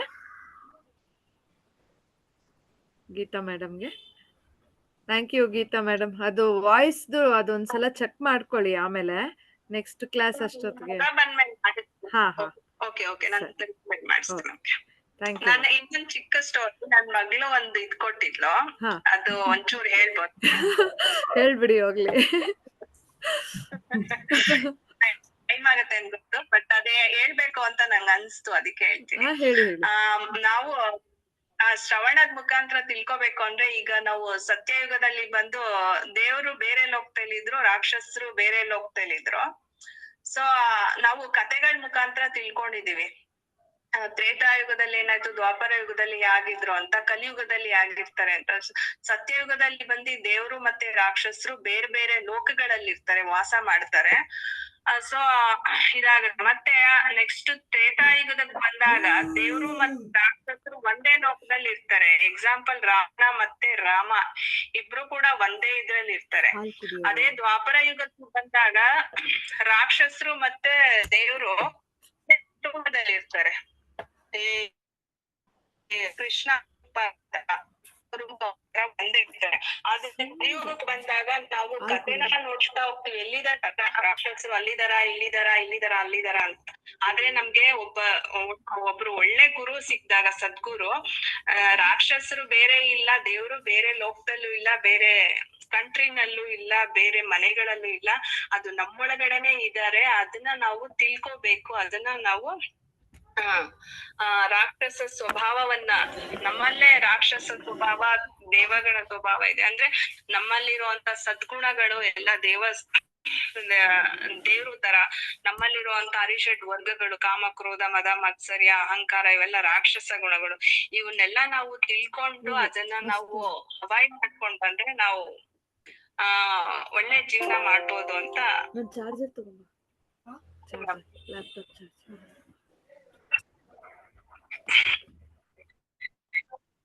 correct. Thank you so much. Thank you. So ಇಲ್ಲಿಗೆ ಇವತ್ತಿನ ಸ್ಪೀಕರ್ಸ್ ಎಲ್ಲ ಮುಗ್ದಿದೆ ಮೇಡಮ್. ಕೌಸಲ್ಯಾಜಿ ಅವರೊಬ್ರು ಅಟೆಂಡ್ ಆಗ್ಲಿಲ್ಲ. ಓಕೆ. ಮಿಕ್ಕಿದವ್ರದೆಲ್ಲ ರಾಘವ್ ಅವರೇ ಬರೀ ಪ್ರಕರಣ ಗ್ರಂಥ ಅಲ್ಲ, ಜ್ಞಾನ ಮಾರ್ಗಕ್ಕೆ ಪ್ರಕರಣ ಗ್ರಂಥ ಅಂದ್ರೆ ನಮ್ಗೆ ಉಪನಿಷತ್ಸು, ಬ್ರಹ್ಮಸೂತ್ರ, ಭಗವದ್ಗೀತೆ ಅರ್ಥ ಆಗೋದಕ್ಕೆ ಫಸ್ಟ್ ಫಂಡಮೆಂಟಲ್. ಅದಕ್ಕೋಸ್ಕರ ಶಂಕರಾಚಾರ್ಯರು ಬರೆದಿದ್ದು ಬ್ರಿಡ್ಜಿಂಗ್ ಟ್ರಿಟೈಸಸ್ ತರ. Okay madam. ಸೊ ಎಲ್ಲಾನು ಓದ್ಕೋಬೇಕು ನಾವು, ಶ್ರುತಿ ಸ್ಮೃತಿ, ಸೊ ಉಪನಿಷತ್ತುಗಳು, ಬ್ರಹ್ಮಸೂತ್ರಗಳು, ಭಗವದ್ಗೀತೆ, ಇನ್ನು ಯಾವ್ದ್ಯಾವ್ದೆಲ್ಲ ಅವ್ರು ಹೇಳಿದ ಆನ್ಸರ್. ಈಗ ಜೀವಾತ್ಮ ಪರಮಾತ್ಮ ಒಂದೇ, ಐಕತ್ವದ ಬಗ್ಗೆ ಯಾವ್ದ್ಯಾವ್ದೆಲ್ಲ ಗ್ರಂಥ ಮಾತಾಡುತ್ತೆ ಎಲ್ಲವೂ ನಮಗೆ ಸಹಾಯ ಮಾಡುತ್ತೆ. ಹೌದು. ಅಂದ್ರೆ everything should go in parallel ಅಲ್ವಾ ವಾಣಿಜ್ಯ? ಪ್ರಕರಣ ಗ್ರಂಥ ಅನ್ನೋದು ಬೇಸಿಕ್ ಗ್ರಂಥಸ್ ಇದರಲ್ಲಿ. ಶಂಕರಾಚಾರ್ಯರು ಇನ್ನು ಕೆಲವರು ಎಲ್ರಿಗೂ ಬಿಗಿನರ್ಸ್ಗೆ ಅರ್ಥ ಆಗಲ್ಲ, ಡೆಫಿನಿಷನ್ಸ್ ಅರ್ಥ ಆಗಲ್ಲ ಅನ್ನೋದಕ್ಕೆ ಆ ಡೆಫಿನಿಷನ್ಸ್ ಎಲ್ಲ ಅರ್ಥ ಮಾಡಿಸಕ್ಕೆ ಬರ್ದಿರೋ ಅಂತ ಸಿಂಪ್ಲರ್ ಟೆಕ್ಸ್ಟ್ ಅದು. ಸೊ ಅದರಿಂದ ಸ್ಟಾರ್ಟ್ ಮಾಡ್ತೀವಿ ವೇದಾಂತ, ಬಟ್ ಅಲ್ಲಿಂದ ಮುಂದೆ ಇದೆ ಅಲ್ವಾ ಇನ್ನ. ಹೌದು ಮೇಡಮ್. ಈಗ ಶ್ರವಣಮಾನ ನಿಧ್ಯಾಸನ ಬಂದು ಪ್ರಕರಣ ಗ್ರಂಥಗಳಲ್ಲಿ ಬರುತ್ತಾ ಅಥವಾ ಎಲ್ಲ ವೇದಾಂತದ ಗ್ರಂಥಗಳು ಎಲ್ಲಾನು ಶ್ರುತಿ ಪ್ರಸ್ಥಾನತ್ರಯ ಮೇಲೆ ಭಗವದ್ಗೀತೆ ಮತ್ತೆ ಉಪನಿಷತ್ತುಗಳು, ಬ್ರಹ್ಮಸೂತ್ರ, ಅದಲ್ಲದೆ ಬೇಕಾದಷ್ಟು ಬೇರೆ ಬೇರೆ ಬೇರೆ ಇದೆ ಅಲ್ವಾ. ಅಂದ್ರೆ ಮೇಡಮ್ ಈ ಟಾಪಿಕ್ ನ ಮಾತಾಡಿರೋದು ಅಂದ್ರೆ ಈ ಟಾಪಿಕ್ ಬಂದಿರೋದು ಅಂದ್ರೆ ಯಾವ ವಿಷಯದಲ್ಲಿ ಮೂಲತಃವಾಗಿ ಅಲ್ಲ, ಪ್ರಕರಣ ಗ್ರಂಥ ಅಂದ್ರೆ ನೀವ್ ಅರ್ಥ ಮಾಡ್ಕೊಂಡಿರೋದು ಏನ್ ಹೇಳಿ? ಅಂದ್ರೆ ಇವಾಗ ನೀವ್ ಹೇಳಿದಾಗೇನೆ ಇವಾಗ ಶಂಕರಾಚಾರ್ಯ ಎಲ್ಲ ಇರ್ಬೋದು, ಅವರೆಲ್ಲ ಅವ್ರ ಜನಗಳಿಗೆ ಸಾಮಾನ್ಯರಿಗೆ ಅರ್ಥ ಆಗ್ಲಿ ಅಂತ ಹೇಳಿ ಅವ್ರು ಅದನ್ನ ಬರ್ದಿರುವಂತದ್ದು. ಅಂದ್ರೆ ಅದನ್ನ ಆಧಾರದ ಮೇಲೆ, ವೇದಗಳ ಆಧಾರದ ಮೇಲೆ ಅದನ್ನ ಬರ್ತು ಈಸಿಯಾಗಿ ಅರ್ಥ, ಮ್ಯಾನ್ಯುವಲ್ ತರ ಅರ್ಥ ಆಗ್ಲಿ, ಆಮೇಲೆ ಅದನ್ನ ಮೂಲಕ್ಕೆ ಹೋಗ್ಲಿ ಅಂತ. ಭಗವದ್ಗೀತೆಗೆ ಹೋಗಕ್ಕೂ ಮುಂಚೆ ಅದನ್ನ ತಿಳ್ಕೊಂಡು ಹೋದ್ರೆ ಈಸಿ ಆಗುತ್ತೆ ಅಂದ್ರೆ ಒಂದು ಸ್ಟೆಪ್ ಅಂತ. ಆದ್ರೆ ಶ್ರವಣ ಮನನ ಇತಿಹಾಸ ಅಂತ ಏನ್ 3 ವಿಷಯ ಏನಿದೆ ಅಮ್ಮ, ಇದು ಎಲ್ಲಿ ಮೂಲತವಾಗಿ ಈ ವಿಷಯನ ಉಲ್ಲೇಖ ಮಾಡ್ತಾರೆ ಅಂದ್ರೆ ಈ ಪಾಯಿಂಟ್ ಅಲ್ಲಿ ಹೋಗ್ಬೇಕು ಅಂತ, ಈ ದಾರಿಲಿ ಹೋಗ್ಬೇಕು ಅಂತ? ಗುರುಗಳು ಯಾವ್ದಾದ್ರು ನಮ್ಗೆ ಹೇಳಿದಾಗ ಗುರುವಾಕ್ಯವನ್ನ ಶ್ರವಣ ಮಾಡೋದು ಇಂಪಾರ್ಟೆಂಟ್. ನಾವೇ ಪಠನ ಮಾಡೋದು ಅದೊಂದು ಬೇರೆ ತರದ ಸಾಧನೆ. ಆದ್ರೆ ಗುರುಗಳು ಅದನ್ನ ಎಕ್ಸ್ಪ್ಲೇನ್ ಮಾಡ್ತಾರಲ್ಲ, ಆವಾಗ ಬರುವಂತ ಕ್ಲಾರಿಟಿ, ಅವ್ರ ತಪ್ಪೋಬಲ ಅದು ಬೇರೆ ತರ ಇರುತ್ತೆ. ಸೊ ಅವ್ರು ಯಾವ ಜ್ಞಾನ ಮಾರ್ಗದ ಗ್ರಂಥವನ್ನ ನಮ್ಗೆ, ಶಾಸ್ತ್ರವನ್ನ ನಮ್ಗೆ ತಿಳಿ ಹೇಳಿದ್ರು ಸರಿ, ಗುರುವಾಕ್ಯ ಇಸ್ ದ ಮೇನ್ ಶ್ರವಣ ಫಾರ್ ಅಸ್. ಅಂದ್ರೆ ವಾಣಿಜಿ ನಾವ್ ಇವಾಗ ಸಾಧಕ ಸ್ಟೇಜ್ ಅಲ್ಲಿ ಇದೀವಿ. ಸೊ ಬರೀ ಅದನ್ನೇ ಶ್ರವಣ ಮಾಡೋದಕ್ಕೆ ಒಂದೊಂದ್ಸಲ ಕಷ್ಟ ಆಗತ್ತೆ. ಬಿಕಾಸ್ ಬೇರೆ ಬೇರೆ ಇದನ್ನು ಬರ್ತಾ ಇರುತ್ತೆ ನಮ್ಗೆ, ಅಂದ್ರೆ ಪ್ರಾಪಂಚಿಕ ಜೀವನದಲ್ಲಿ ಇರೋವಾಗ. ಸೊ ಅಲ್ಲೇ ಮನನ ನಿಧಿಧ್ಯಾಸನ ಬರೋದಲ್ವಾ. ಬೇರೆ ಯಾವ್ದು ನಡೀತಾ ಇದ್ರೂನು ನಮ್ಮ ಮನಸ್ಸಿನಲ್ಲಿ we hold on to what we heard, ಅದ್ರ ಮೇಲೆ ಮನನ ಮಾಡ್ತಾ ಇರ್ತೀವಿ. ಆಮೇಲೆ ಆ ಮನನ ಡೌಟ್ಸ್ ಎಲ್ಲ ಕ್ಲಿಯರ್ ಆದಾಗ ಮಧ್ಯ ಮಧ್ಯ we abide there in that clarity. So 24/7 ನಾವು ಕೇಳಿಸ್ಕೊಳ್ತಾನೆ ಇರ್ಬೇಕು ಅಂತಲ್ಲ, ಕೇಳಿಸ್ಕೊಂಡಿದ್ದನ್ನ ಡೌಟ್ಸ್ ಬೇರೆ ಕೆಲಸ ಮಾಡುವಾಗ, ನಮ್ಮ ಕರ್ಮೇಂದ್ರಿಯಗಳು ಅಂದ್ರೆ ಕೈ ಕಾಲ್ ಬೇರೆ ಕೆಲಸ ಮಾಡುವಾಗ ಮನನ ಮಾಡ್ತಾ ಇರ್ತೇವೆ, ನಡೀತಾ ಇರುತ್ತೆ. ಆಮೇಲೆ ನಿಧಿಧ್ಯಾಸನ ನಡೀತಾ ಇರುತ್ತೆ. ನಿಧಿಧ್ಯಾಸನ ಬೇರೆ ಕೆಲಸನೂ ನಡೀತಾ ಇರುತ್ತೆ ಜೊತೆಗೆ, ನಡೀತಾ ಇರ, ಅದಕ್ಕೇನು ಹಾರ್ಮ್ ಆಗಲ್ಲ, ಅದು ಅದ್ರ ಪಾಡ್ಗೆ ಅದು ನಡೀತಾ ಇರುತ್ತೆ. ಅದು ನಮ್ಮ ಮೇಲೆ ಡಿಪೆಂಡ್ ಆಗತ್ತೆ. ಓಕೆ, ನಾವ್ ಅಟೆನ್ಷನ್ ಎಷ್ಟು ಇಟ್ಕೋತೀವಿ, ಅದ್ ಮಾಡಿದ್ರು ಮತ್ ಮನಸ್ಸು ಇನ್ನೇನು ಕೆಲಸ ಇಲ್ಲ ಅಂದಾಗ it should return. Correct. So ಅದಕ್ಕೆ ಮನಸ್ಸು ಶಾಂತವಾಗಿರೋದು ತುಂಬಾನೇ ಇಂಪಾರ್ಟೆಂಟ್ ಅನ್ಸುತ್ತೆ ಅಲ್ವಾ? ಸೊ ಶಕ್ತಿ ದರ್ಶನ is also equally important. ಆತ್ಮದರ್ಶನದ ತರಾನೇ ಪ್ಯಾರಲಲ್ ಆಗಿ ಎರಡು ಹೋಗ್ಬೇಕು ಅಂತ. ಅದಕ್ಕೆ ತಾನು ಹೇಳ್ಕೊಡ್ತಾ ಇದಾರಲ್ಲ. ಅದಕ್ಕೆ ಗುರುಜಿ ಟ್ರೈನ್ ಮಾಡ್ತಿದ್ದಾರೆ. ಓಕೆ, ಎಲ್ರದ್ದು ಆಯ್ತಲ್ವಾ? ಗುಡ್, ಎಲ್ರೂ ಚೆನ್ನಾಗಿ ಮಾತಾಡಿದ್ರಿ. ತುಂಬಾ ಚೆನ್ನಾಗಿ ಮಾತಾಡಿದ್ರು ಎಲ್ಲರೂ. ಎಕ್ಸಲೆಂಟ್. ಎಲ್ಲರಿಗೂ ಧನ್ಯವಾದಗಳು. ಕ್ಲೋಸಿಂಗ್ ಪ್ರೇಯರ್ಸ್ ಹೇಳ್ಬಿಟ್ಟು ಇಂದಿನ ರೆಕಾರ್ಡಿಂಗ್ ಸ್ಟಾಪ್ ಮಾಡ್ತೀನಿ. ಅಸತೋ ಮಾ ಸದ್ಗಮಯ ತಮಸೋ ಮಾ ಜ್ಯೋತಿರ್ಗಮಯ ಮೃತ್ಯೋರ್ಮಾ ಅಮೃತಂಗಮಯ. ಓಂ ಶಾಂತಿ ಶಾಂತಿ ಶಾಂತಿಃ.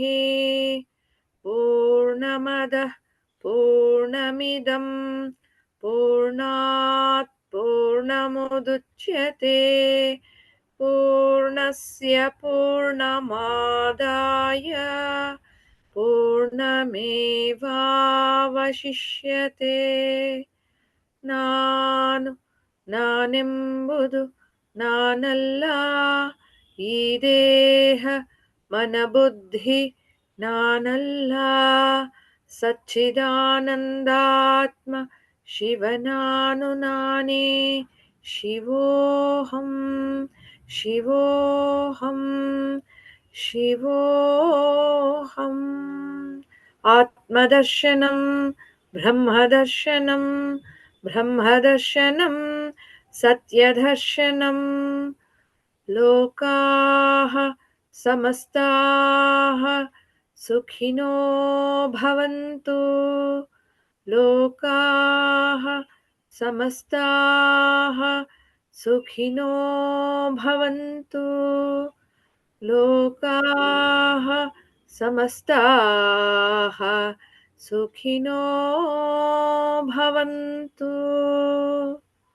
ಹರಿ ಓಂ ತತ್ಸತ್. ಶ್ರೀ ಗುರುಭ್ಯೋ ನಮಃ.